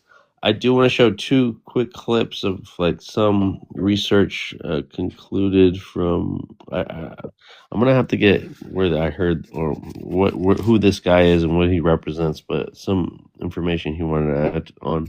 But Lost, do you want to say anything before I move on to Xavier? I'm sure he has some questions or whatever. I mean, we can move on to Xavier. That's fine. Okay, he's teacupped up right now. Xavier, I just want to show this quick research thing right here. I don't know who he is. I don't know what he represents, but let's listen to him. There is really solid research that circumcision has a lasting change in behavior that it produces. And that research is acknowledged even by pro-circumcision medical organizations. They did a study where infants who were receiving vaccination later in life, there was a group of them that responded much more dramatically to pain. And they were trying to figure out, why is it that one group just is having this incredible abreaction to pain. And what they found is that the group that had that reaction was the circumcised infants. So these infants, receiving a vaccination between age 4 and 6. Yeah. And what the researchers concluded from that was that they were having a PTSD response. They had a painful experience during circumcision, and then, they received this other pain 4 to 6 months later, and it triggers the somatic memory of that previous experience and causes a change in behavior. Oh, okay, there it is. His book is Children's Justice by Brendan Murata. Yeah, that's exactly what I was just talking about. That's the Taddeo study he's talking about. Oh, okay. Well, there you go. Brendan's also the producer of a documentary called American Circumcision, which is available for free on the internet. Fantastic documentary about circumcision. He interviews both doctors and scientists, etc., that are both pro and against circumcision. Awesome. Well, what a coincidence. Coincidence, because I just had heard this and I thought it was pretty interesting. Okay, with that, let's go to Xavier. Xavier, can I get your race, your ethnicity, where you're from? And if you're Hoodie Gang, no Hoodie Gang. You said race, ethnicity, and where I'm from. Yeah, please. I'm black, African American, from America, and I'm anti-circumcision. Okay, cool. Welcome to the panel. Do you want to respond to anything that's been said so far, or speak on the prompt? Yeah, I mean, I've talked on these panels before, and I never understand why people are so adamant. Like, they won't. Like, people are free to make the choice that they can with their bodies if they've been given that choice, right? But if you're a parent and you decide to circumcise your infant child, you've actually removed that choice from them. And I just never could understand, like, ethically, or maybe it's a moral question, like, why not just let them make that choice for themselves? And then they say, well, it's gonna hurt later. I'd rather just, you know, cut it off. But still, it's like, your adults get to make consenting, self-informed decisions all the time that can be cosmetic, and and they acknowledge the pain that they're going to go through, right? So I just couldn't, I can't understand that. Like, that's the biggest thing I tell people. Like, if you're so for circumcision, just let your child grow up and make that choice for themselves. Why would you do that to an infant child unnecessarily? And then also, if circumcision never existed and I came to you guys today and presented this idea, I think most people would say, heck no, that's insane. That sounds barbaric. But it kind of tells you, like, the level of sort of, like, not brainwashing, but social conditioning that we are unaware of. Because if quite frankly, if you weren't born in America, or in many places in continental Africa or the Middle East, you would never want to do that. You would have no need to do that because the majority of your society probably doesn't practice it. And it's also just as disgusting when it happens to female infant children. Okay, awesome. Thank you for that. I think we're all on the same page here. I have to take a call right now. An activist, if I can make you a moderator for just if you're willing to stick around a little bit longer. I don't know if you Act, mind, yeah, or you do know, you I have? would love to, but I unfortunately I have to go. I was just about to say thank you for bringing me up, No but worries. I do have to go. And any other day or time, I'd be more than glad to. But thank you Okay, so sounds much, though, good. Afro. Really You're nice to awesome. meet you. Maybe Thank you Lost, for maybe Lostwood. I know Lost very well. He's a great guy, very smart. yeah, yeah. Either one of you guys, or Xavier, even if you guys want to help me out real quick. I got to make a call. We got 186 people on here. Yeah, I got you. And if you guys want, you guys can keep speaking about it before a new guest arrives. You guys been moderators before? You know how to get people, bring people up, and mute people if they act stupid and all that Yeah, good stuff. yeah. Okay, good. Just did that. I'll do Xavier too. Xavier, are you willing to be a mod too? Oh, you got to follow me back though. You don't. I'm probably gonna go soon. You don't have to make me. Okay, cool. But Loss is cool. I've talked with him before. All right, Loss. I just gave you mod power. If you want to keep talking, or if you want to play clips, I usually play clips of other information just to keep people interested in it. But if you want to keep speaking, or you can just be quiet and just wait until another person arrives. No pressure, okay, Lost, to do whatever as a mod. Right. I'm tripping on this redhead demon in here. Oh yeah, or if you want to answer questions as they pop up or whatever, you can block people too if they're being idiots. But I have to take this call real quick. I'll be right back. Okay. All right. All right. Thank you, Lots. Yeah.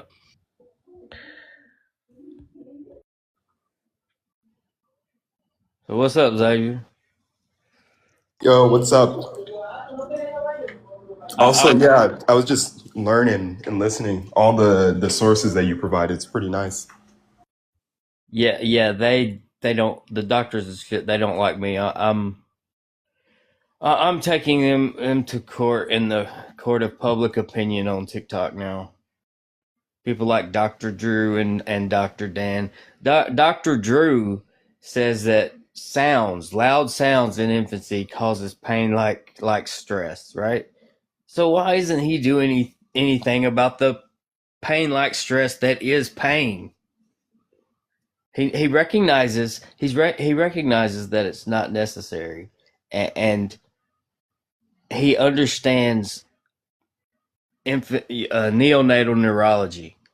And when I see someone like that, and I know that they understand neonatal urology, and they're not louder than me, even though they got an ethical imperative to be so, oh man, it just sets me on fire. It's like Tim was talking about earlier. They took an oath to first do no harm, but when it's a baby boy, they do harm first.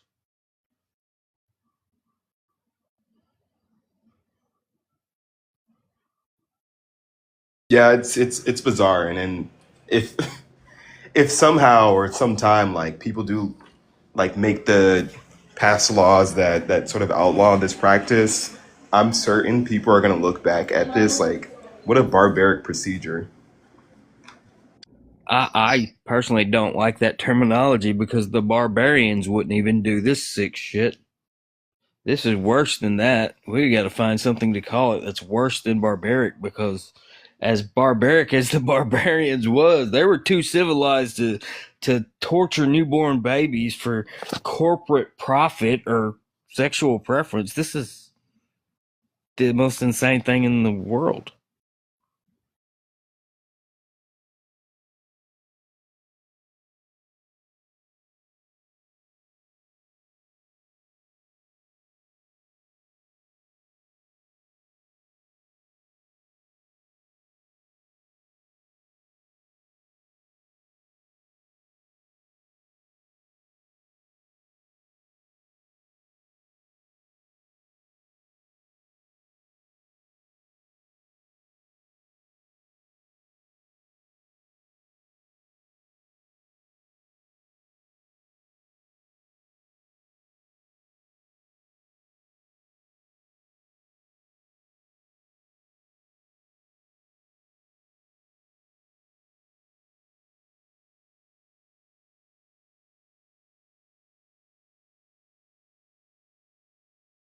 Hey guys, I just want to let you know I'm still here.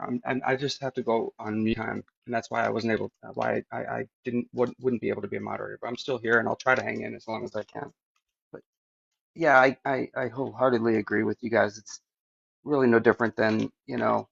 foot binding or any FGM, any other similar practice. Yeah, history will show that, 100 years from now, people are going to look back and say, "Holy cow, it's hard for our children." I see MK's back as well. That's cool. So, Parapla 18, whatever your name is, you said, what is the cost of circumcision? The cost of circumcision is your child's right to bodily autonomy.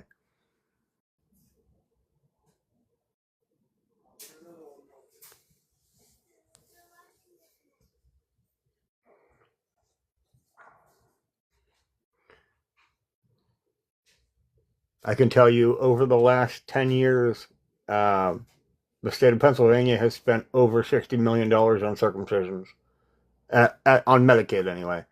And of that, a quarter of it, so 15 million was spent on revisions, corrections, and fixing botched circumcisions or complications. So the complication rate in Pennsylvania is around 20%.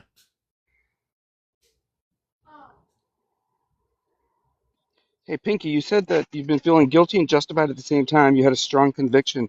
What was your strong conviction?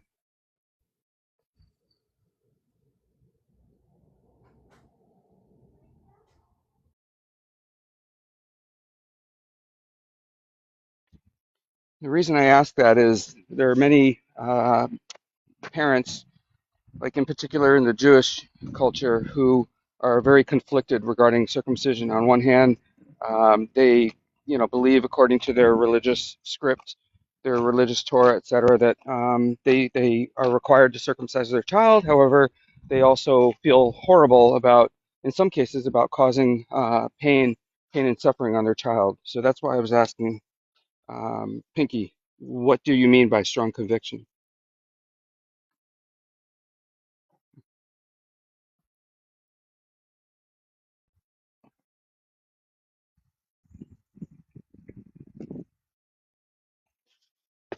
Hello, Epileptic. Nice to see you joining us in the comments.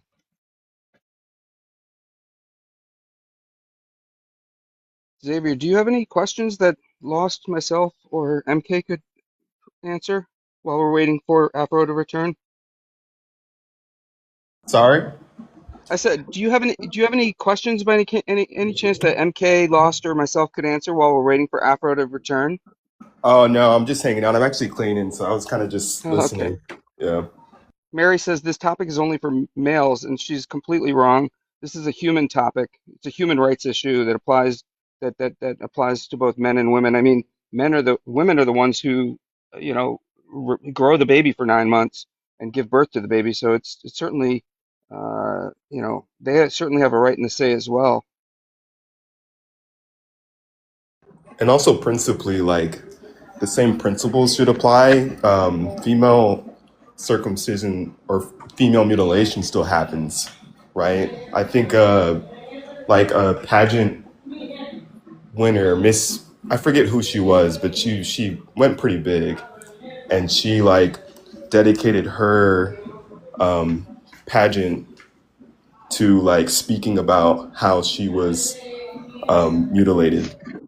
And she's like a black British person from Somalia, and so Yeah, yep.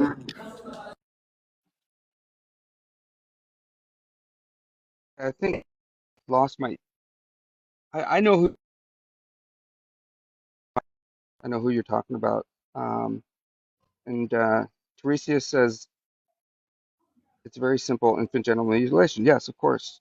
Circumcision is genital mutilation. It is comparable to female genital mutilation. They are one and the same. And there are some forms of female genital mutilation that are less severe than circumcision. For example, there's a method called pricking where they take a pin and they just prick part of the genitalia, whether it's the clitoral hood or the labia minora, labia majora, whatever it is. They prick it just to draw like one drop of blood, symbolic blood. There's also a ritual nick where they take a razor blade and they make a little nick in part of the genitalia of a female to again draw a little bit of blood without removing any tissue. Those are both called female genital mutilation, and they are both federally illegal in America since 1996, and they are both less severe than removing the entire foreskin of a baby boy.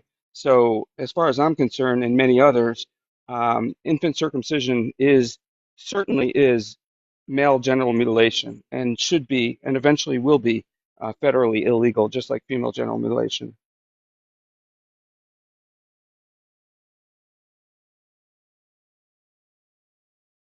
Yeah, I wanted to point out that there's the yeah, we're talking about British FGM survivor. There's a FGM survivor from Somalia. Her name is Sorora Murray, and she's went on a video saying that circumcision is the same as FGM, is the same thing to me because mutilation is mutilation. That's what she said. She said it was the child was brought before me and he was strapped like a goat to a table, and it was, I can't remember word for word, but it's pretty close. She wrote a book called The Girl with Three Legs, where she talked about how girls in her community were shamed if they didn't have this horribly invasive genital mutilation happen to them. She's an intactivist hero, in my opinion.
All right.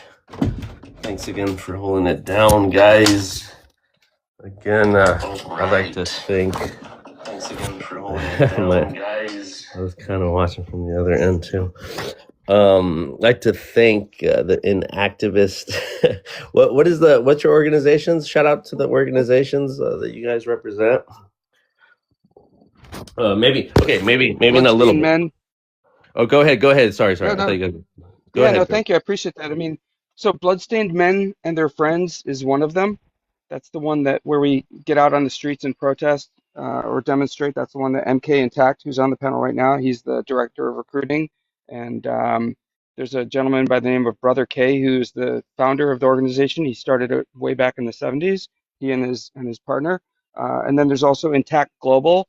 That's the organization that's founded by Eric Hopper, who is suing the state of Oregon. There's another one called Your Whole Baby, and they have lots of resources for parents. And they're kind of like they present themselves in a non-threatening manner. They're trying to educate parents more so than try to forcefully sway them one way or the other. That's called Your Whole Baby. So those are a couple resources that people can look up and reach out to. And then and before I leave, I'll just mention one last time again the video. Elephant in the Hospital is a great one, and I also put there's a link. I put a link in the video in the chat about a funny video that College Humor. If anyone's familiar with the College Humor videos, they did one about circumcision.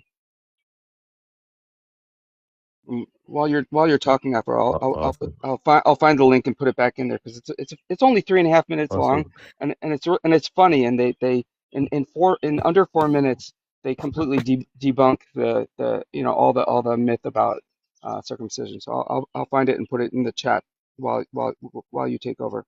So thank you very much, Afar. I appreciate Yeah, your support. beautiful. Yeah. And again, I'm not telling you. I'm not saying I'm ending it. Maybe I'll end it like in a half an hour because I do have to go. But I just wanted to remind the people listening in about what you guys do, and I do appreciate you guys for coming on up and having your testimonies and your research because that's what we're about. We're about educating people, and again, it's been a very interesting journey of even talking about this. But if I can ask you guys something about this diagram, because I get a lot of things about this diagram, and I just pulled it out of the internet, to talk about it. But is there anything in the diagram that you guys see that is either true or false? And this whole thing about this diagram actually had a smaller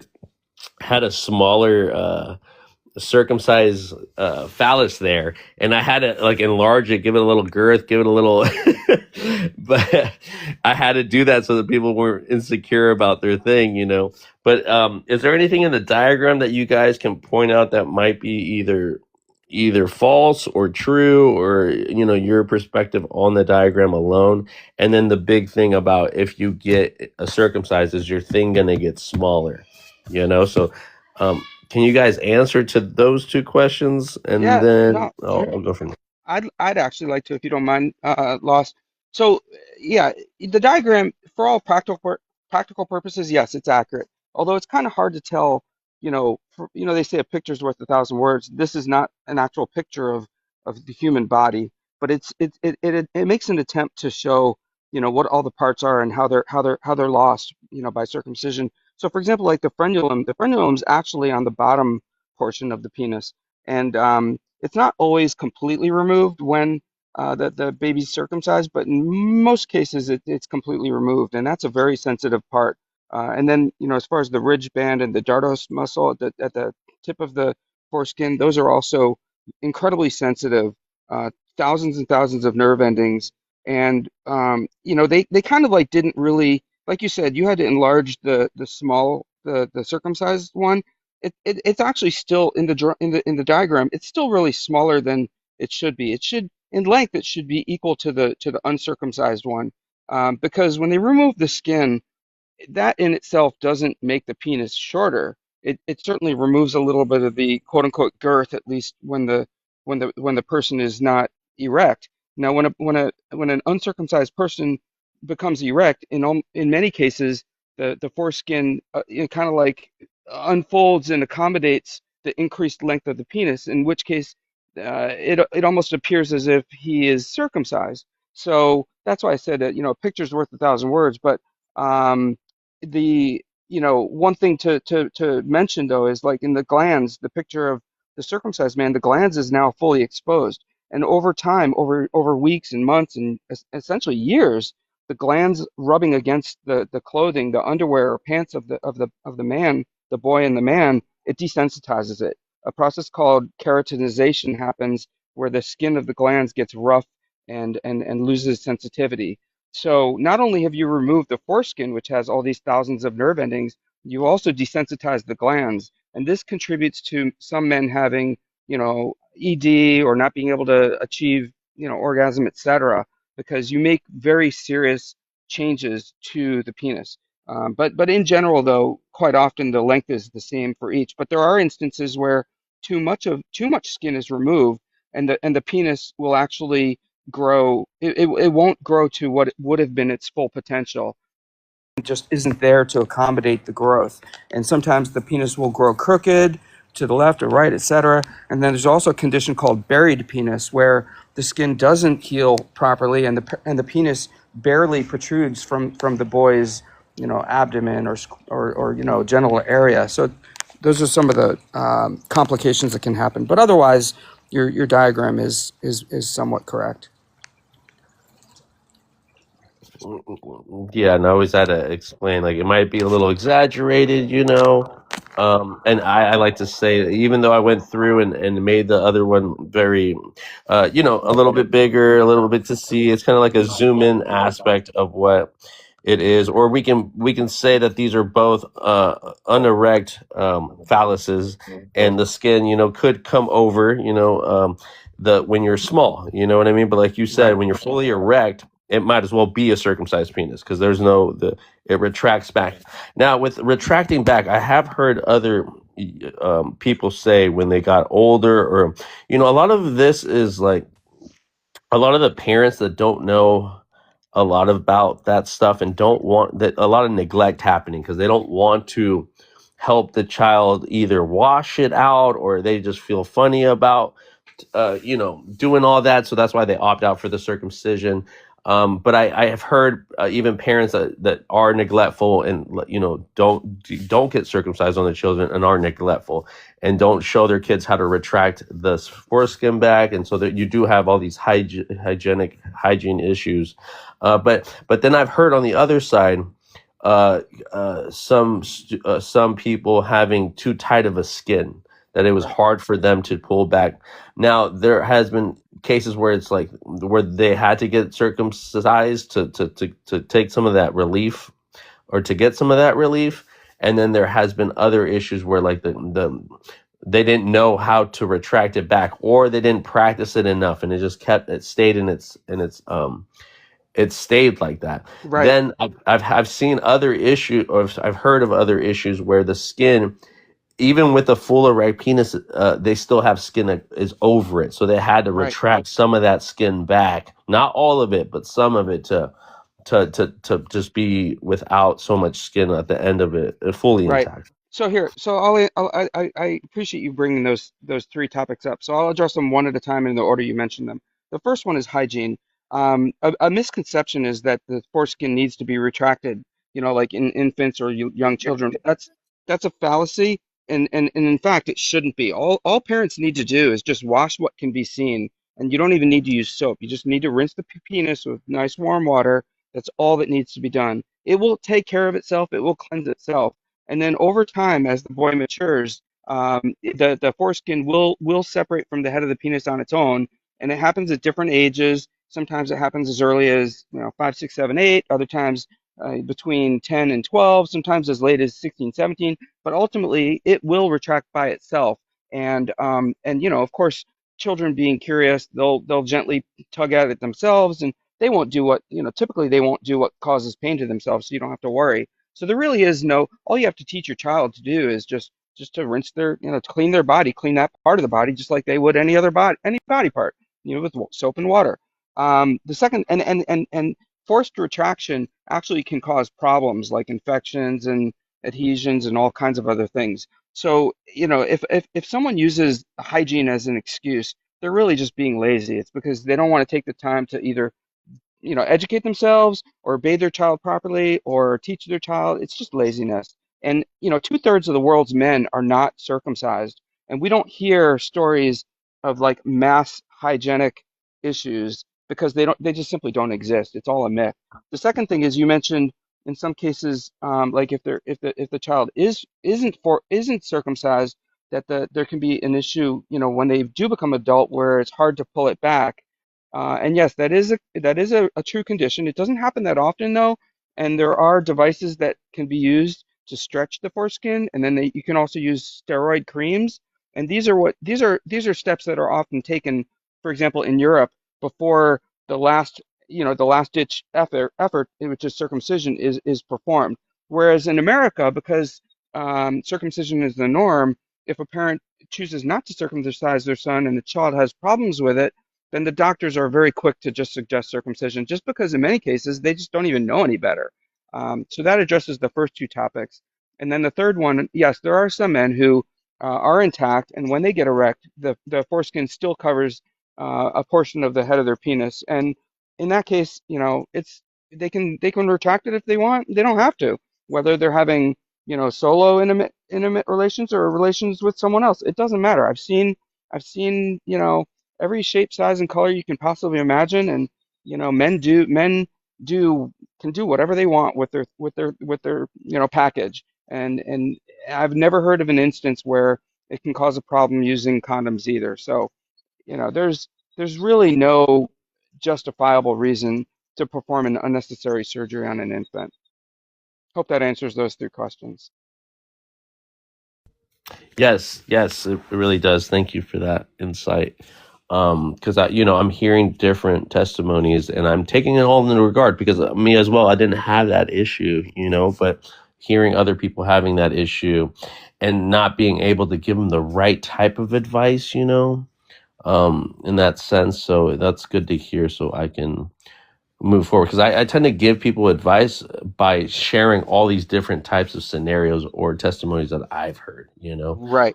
without being too, because I don't want to, I'm not trying to shame people for what, we all have what we have. We all grow up with what we are grown up with.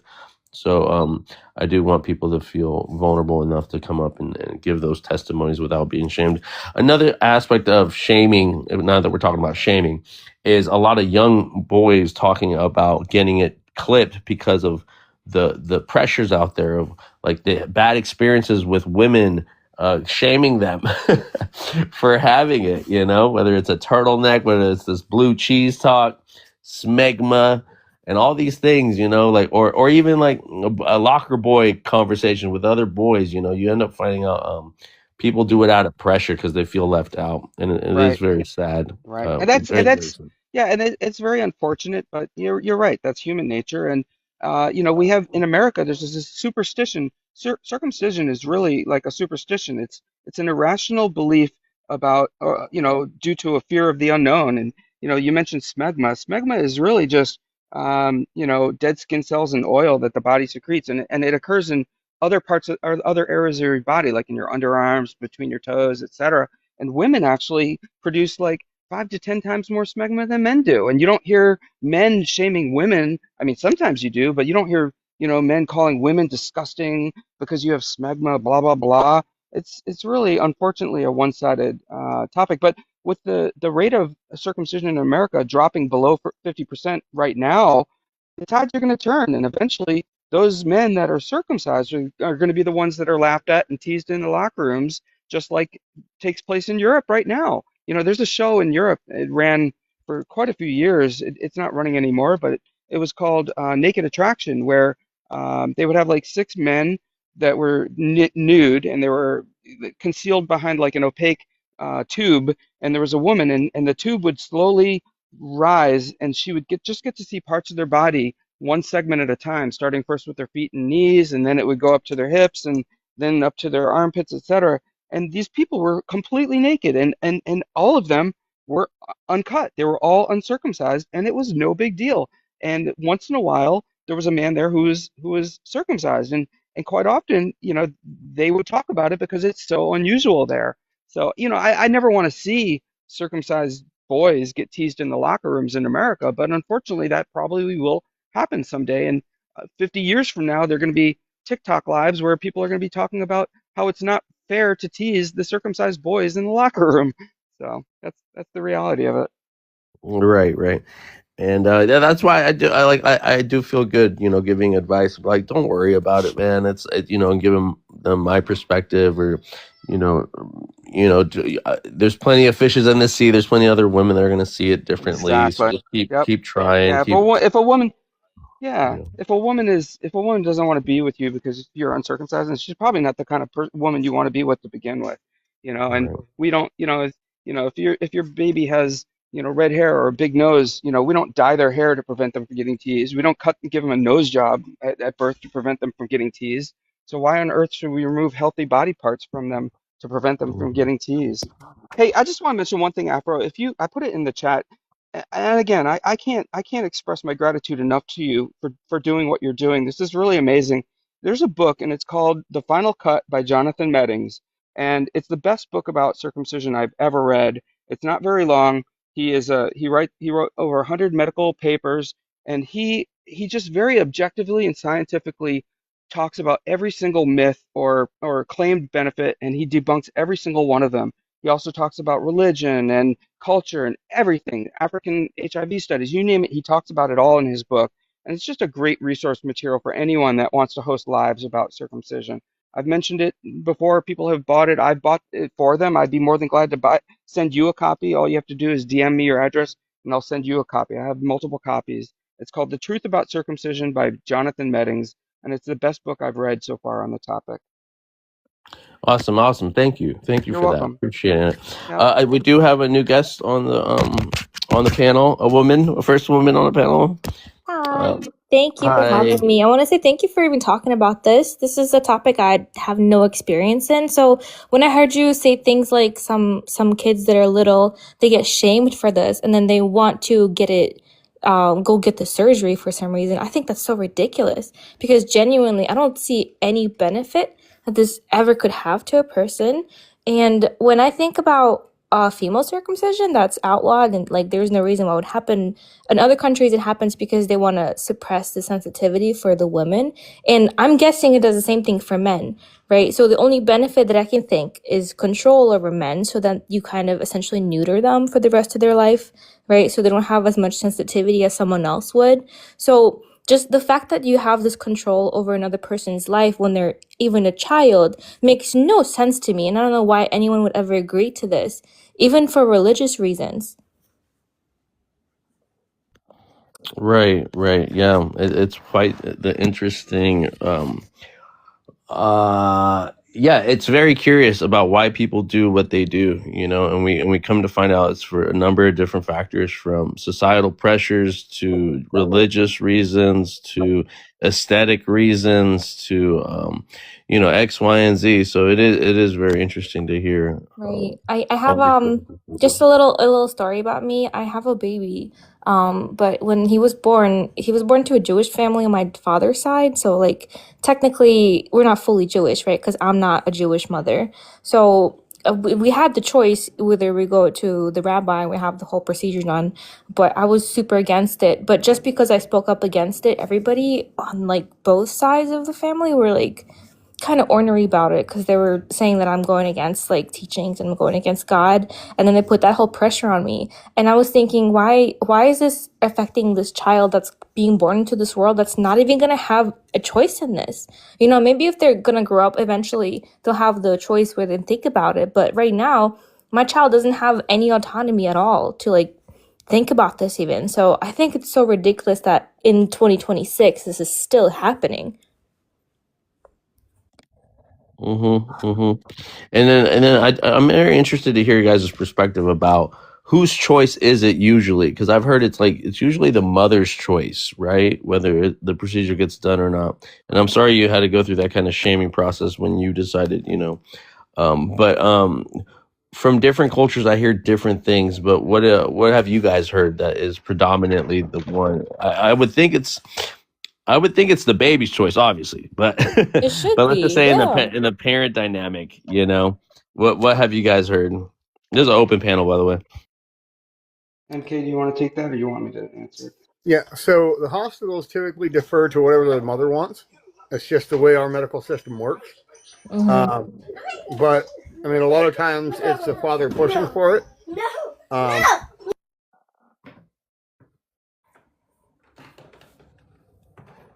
Yeah, MK just went on mute. He said a lot of times it's the father pushing for it. Um, you know, it's really a human rights issue, and I've seen multiple instances where the father wants it done and the mother doesn't, or the mother wants it done and the father doesn't want it, or neither of the parents want it, but it's their parents and their grandparents. Like for example, in the Jewish culture, like you mentioned, IG, and regardless of, and some hospitals will accept one parent's signature. Some hospitals require both parents' signatures. And there are some hospitals, like for example, in the state of Washington where I live, that some hospitals will not do it at all, even if the parents insist on it. In which case, the parents have to go to an outside clinic to get it done. That may be because the hospitals are getting sued, the doctors are getting sued, and they just feel it's not in their best financial interest to offer this service. And I love that, and I know that'll happen in more and more hospitals. But it's a human rights issue, and the mother has just as much of a right to the input of this decision as the father does. Just because she doesn't have a penis doesn't mean she doesn't have a right to voice her opinion. She grew the baby, and she's just as much a parent as the father is. Listen, what you said before about this whole like locker room talk, it made me kind of scared because I don't understand why there's this idea of hygiene as well. Because I'm pretty sure if a man takes care of themselves, the hygiene wouldn't be a problem. So why is that also being a part of it? Like the whole smegma talk. Like I don't understand why that's even being pushed on these young children. Eventually when my kid grows up, like he's only 6 months old, so he's still a baby. Like I'm having regrets now. Like, should I have said yes at this point? Because I'm like, No. I have both my parents. I have the parents of the father, the kid. Like, they're all thinking like, oh, it's my fault because beforehand, they were all like assuming that it's gonna happen just because the father's Jewish, and I have half of my side's Jewish. But when it actually came down to it, I was like, I don't want to do this to my child. Like, I saw him, and I was like, oh my God, you're precious. You're like this perfect baby. Why would I want to do this? And then now, all of a sudden, it's been like months now, and they're all, kind of every single time the topic comes up, and I'm like, it's over, it's done. What do you want me to do? Like, it's not gonna happen. Like, it's over. Right. So But so just apparently, just to clarify, so you did not circumcise your son, correct? no, I Right, right, don't right. No, know. that's good. That's good. That's great. And you know what? If he's anything like me or many other men have educated ourselves and learned about this, he'll be grateful. And if he does get teased in school, then so what? Everyone gets teased, and you know what? It sucks, but that's life. And it's just not worth removing a body part without his consent. I wish I had my foreskin. There are many, many men who wish the same. And if you ask the two-thirds of the world's population of men that are not cut, would you like to have your foreskin removed? None of them are going to say yes. It's ridiculous. It's absolutely ridiculous. It's a social normalization, and it's a superstition. And people repeat what they hear without doing education. I don't know if you heard IG. The video "Elephant in the Hospital" is a great video on YouTube. It's only a half hour long, and it explains everything you need or want to know about circumcision. Elephant in the hospital, you said? Yeah, elephant, that's all you Okay. have to do. You don't even have to go to YouTube. Just do a search, a Google search or Safari search or whatever. Elephant in the hospital, and Yeah, you'll I'll look find the into it. video. Yep, it's a great video. And yeah, it has absolutely nothing to do with hygiene. It only takes 2 seconds for a man when he's showering to pull his foreskin back and wash it. And Thank you I'm for not talking so about this.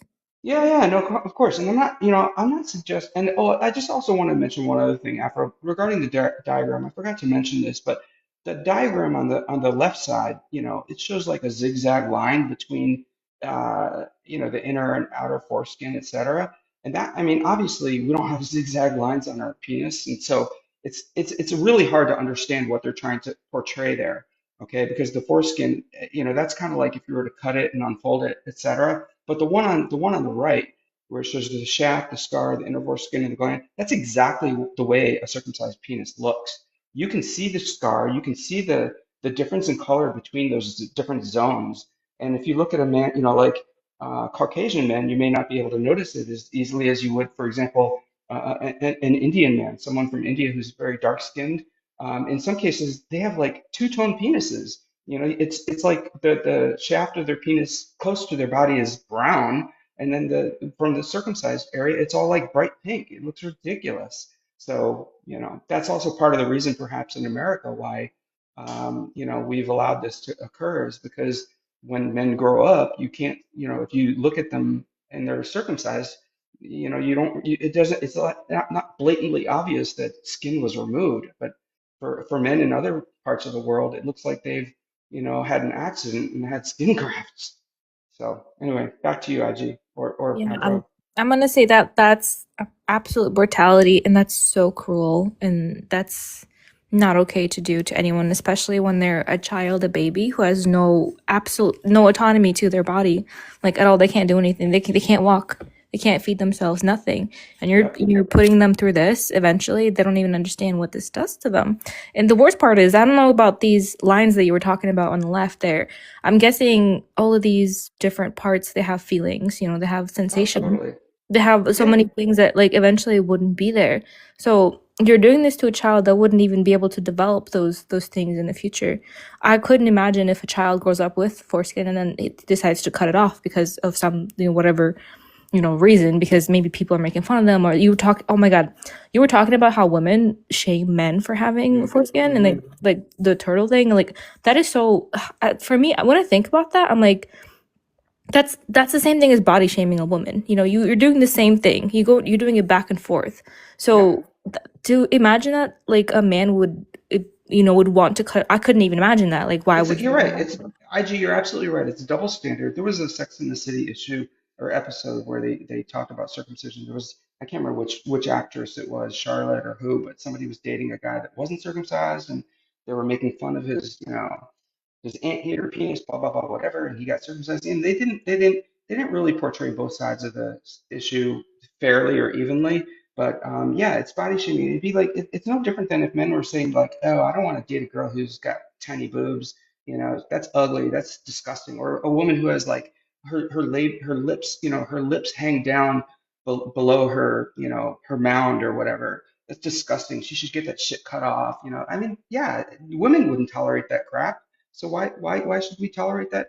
For our baby boys, it's horrible. It Another is. thing. Go ahead. No, go ahead.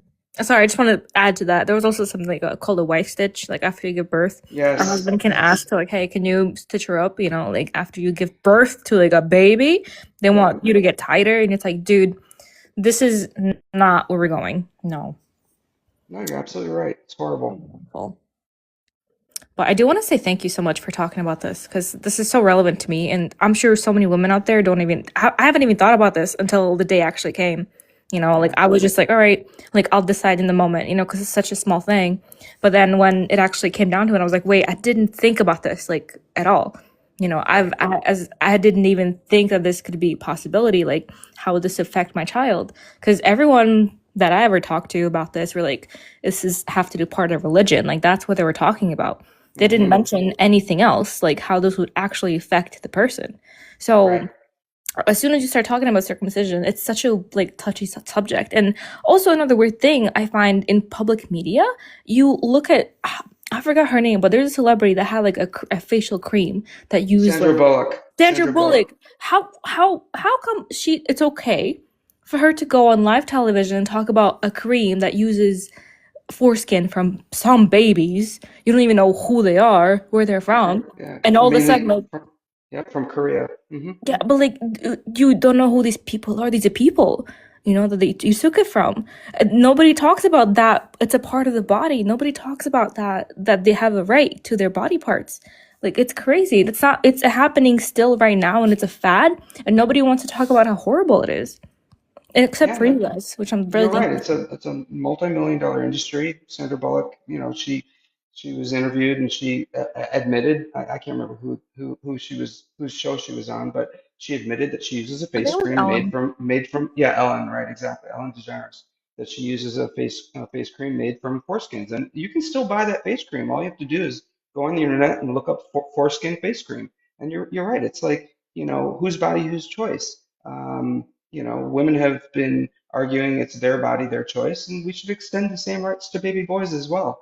And it is, the I don't know, I can go on and on, but it truly is comparable to female genital mutilation. And Right. yeah, and So it's there's IG. If you, I have a book, the book I mentioned earlier, The Final Cut by Jonathan Meddings. If you want me to Mhm. send you a copy, I'd be more than glad to. Just DM me. I followed you. Just DM me your mailing address. I've sent it to a number of people. It's my pleasure. Okay, and that All way you right. can, better educate yourself and share the information with others. Right. I just want to say Teresa Marie said she said it's not any of my business what a parent does. I am a parent. I'm a very new parent.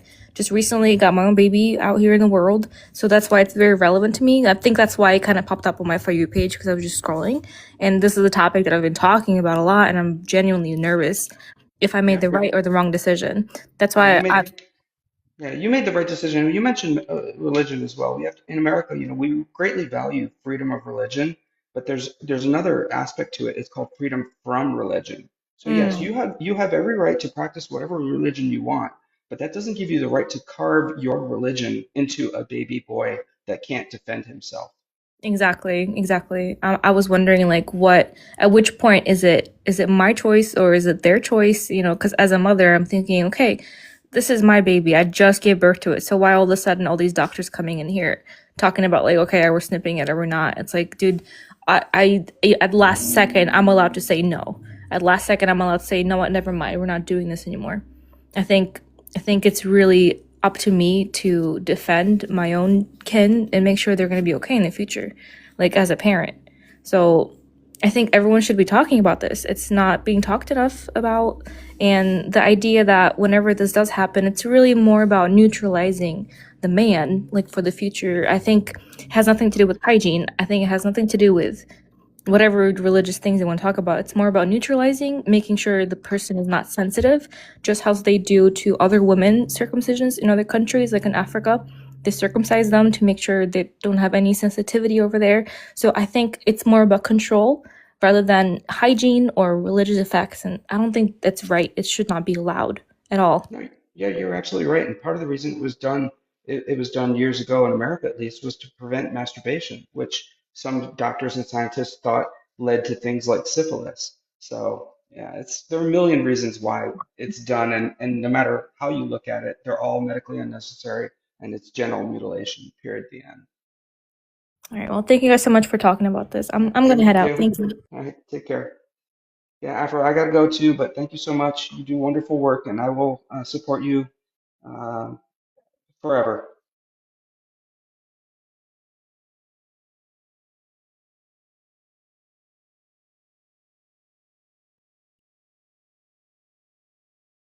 Thank you, Jonathan Martinez, for sharing your personal story.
Hoodie gang, you know I love wearing. You know I got the hoodie on my dick. I ain't gonna lie. Hold on, hold on. I got Hold the on, hoodie hold on on. my dick, bro. I like to thank You know I got the hoodie on my dick. Bitches like. bro. I gotta drop you, bro. I gotta drop you, bro. You gotta finish brushing your teeth, wiping your ass. You feel me? Let's go with thank you, Inactivists, for being up here still. Again, let's not have let's have mature people on to talk about this subject. Just give me a sec, guys. I'm letting this charge up a little bit. I'm eating some food. Inactivists will respond. I made him a mod. And then I'll play, I have another live where I had a doctor on, and I can replay that too. We got over 300 people. Wow. Thank you guys again. Share a gift with the Inactivist. Share. We'll get more people to give some more testimony. Okay? Okay, I'll be right back.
Okay, I'm gonna play one of the lives I had before. Just give me a second. Let's give me a second. I don't know which one it was. Let me find it. I think it's one of the first ones I had on circumcision for 3 hours. I think it was the one. But I don't want to misjudge. Nope, this wasn't it. This wasn't it. Let's see.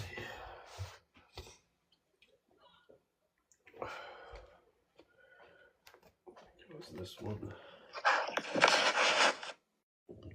I mean, like, I don't know, like UTIs or like, I don't remember, like, they. Not that one. Was it that one? It's something that as soon as you get contact, you get. Where is it?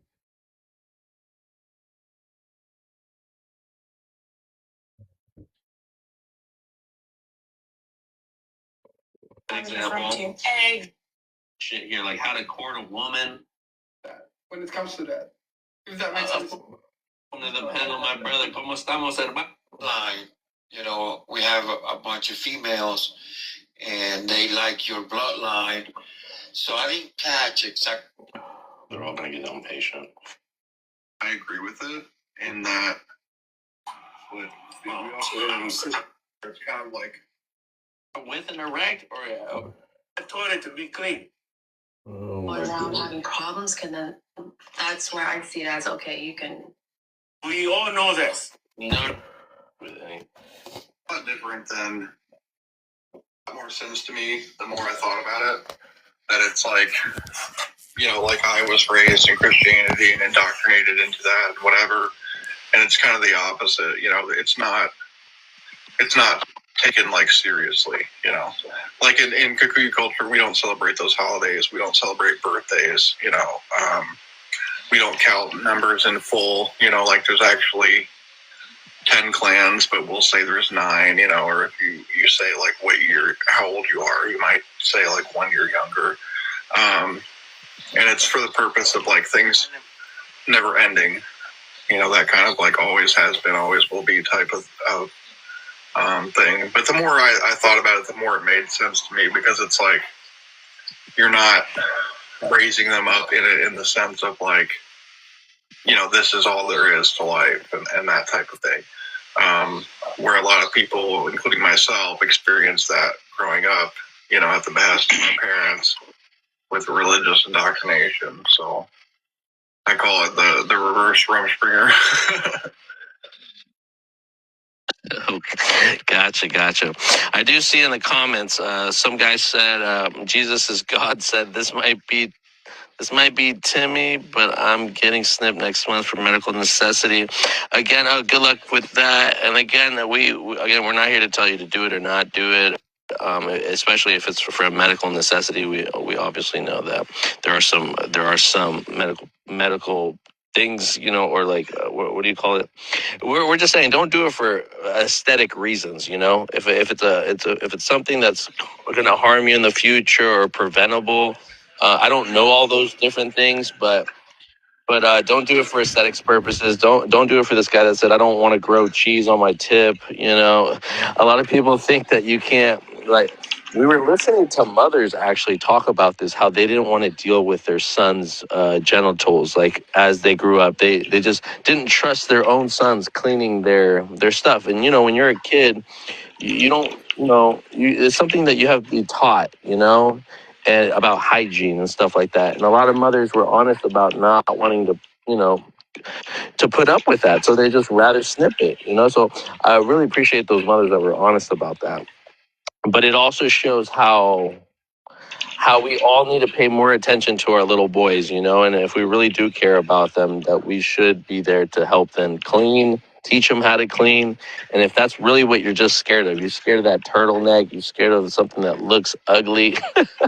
We really want to get out of that mindset of the aesthetic purposes, you know what I mean? Because the foreskin has a lot of nerve endings. It has more nerve endings than the tip of your toes to your fingernails, okay? So I do want to put that out there. Did you want to add anything, my brother? Before we add, we're going to bring up one more brother up here. Yeah, real quick. The sickness. I don't know. So I don't want to put too much out there, but in my personal situation, the doctor decided not to cut it off because her concept was it's going to grow back. You know, I'm going to grow into it, so to speak. So she left some, and to this day I have extra.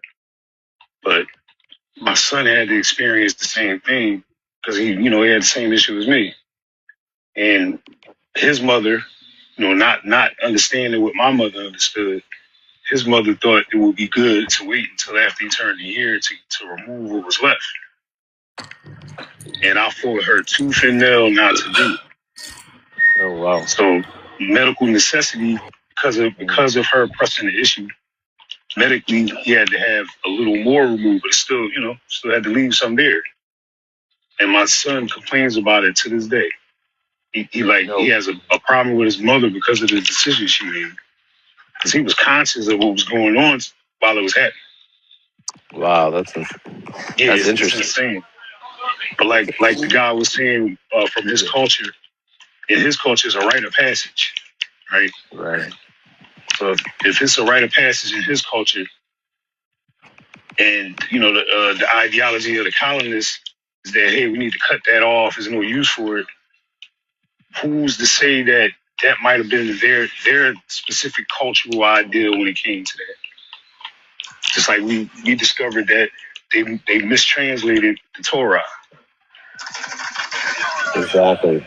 And now let me ask you, Sheik, without going too deep. Now, is the extra foreskin? Because I mean, I got extra foreskin, but only when my when my junk is like not erect, right? It's small, and then, so I have hella extra that hangs like a elephant trunk, right? But are we talking? Yeah. Are we? Are we talking? Are we talking about extra with an erect or extra without one? So what I'm speaking on specific is I have extra when it's strong. Oh wow. Okay. Gotcha. It was so much extra when I was a baby, when I wasn't, that they felt the need to leave some on because I would eventually grow into it. Right. That would make sense. But like I said, with my son's mother, she didn't want to hear that. In her mind, they're supposed to get cut. And I'm like, no, that you can look at it and tell you ain't supposed to cut that. Right. What is it about the moms, man? Because they don't want to have to do the cleaning. That's the only reason. That's what I was saying. They don't want to have to be the saying. ones to clean.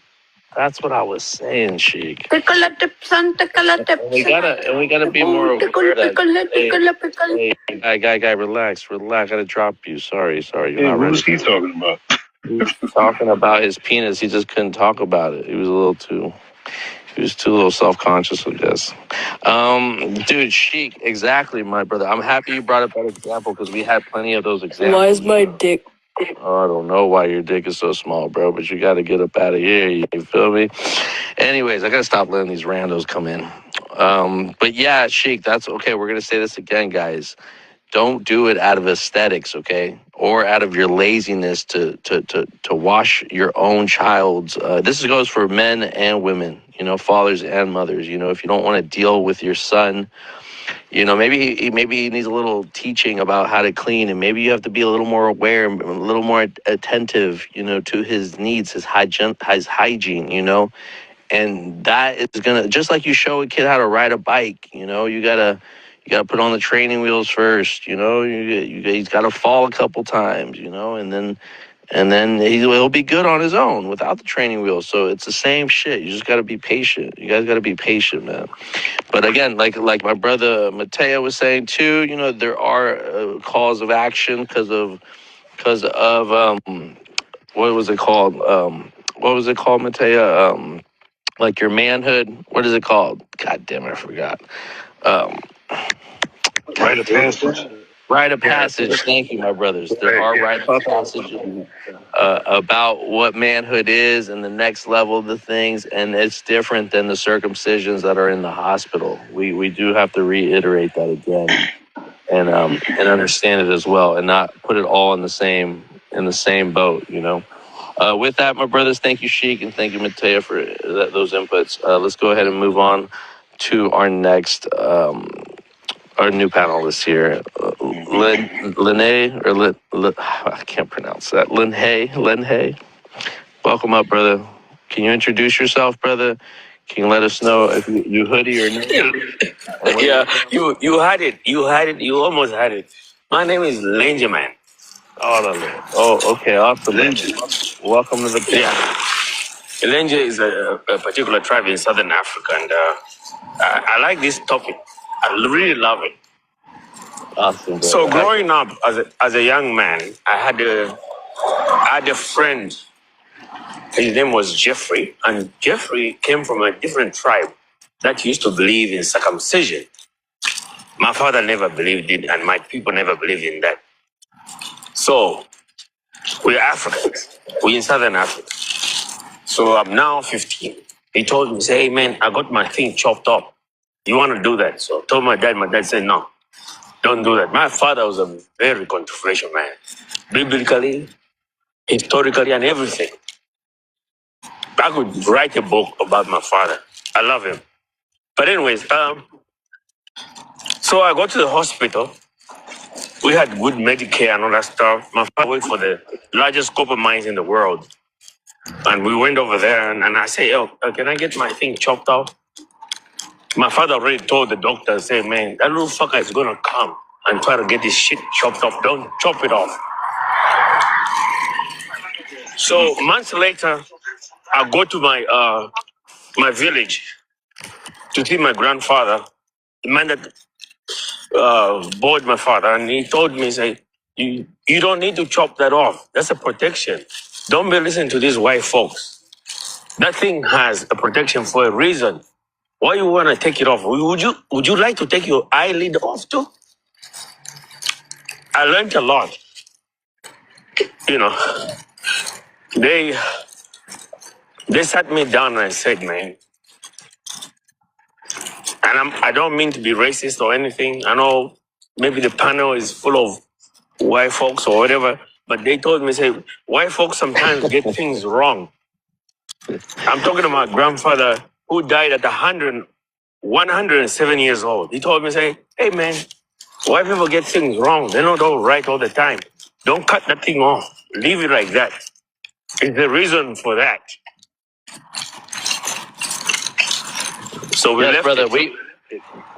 Oh, sorry to interrupt, brother. My mother thinks the same way. She's Mexican, right? Yes. My father's African. My father's African. Just to give you just some context, you know, most of the brothers up here Yes. are black or African as well. So don't worry. You say it with your whole chest, okay, brother? Yes, sir. Yes, I'm gonna move forward, and I'm gonna tell you something. So they say, we and Ibulaloka, we and Ibula. They said a saying, this stupid saying called we and Ibulaloa na or Uchisa. So the more you hide the penis, the sweeter it gets when it goes into inside. That's what they used to tell us. So, The more you a lot hide of it, us the more you hide it, the sweeter it became. Is that correct? yes. So the more that foreskin is hiding the thing, and you jump into the circus, and then all of a sudden you feel like the world is ending. But now we have to go back. We're not gonna hide this. What about the rabbis in New York that were found that were keeping those circumcised little foreskins and using for rituals? Do we all know this? No. Tell us more. We need to know more about these small hat people. You guys think Charlie Kirk had a 12-incher? Look, Lace, you gotta wait your turn. And if you're gonna be talking about Charlie Kirk's fucking penis, I don't want to talk to you. Okay, go ahead. Go ahead, Unc. Yeah, okay.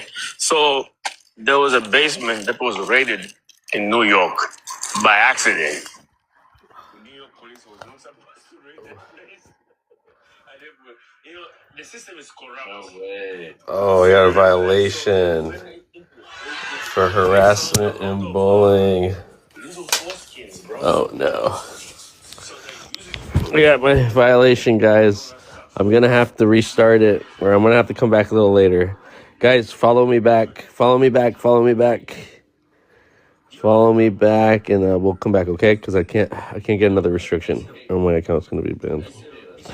Peace and blessings.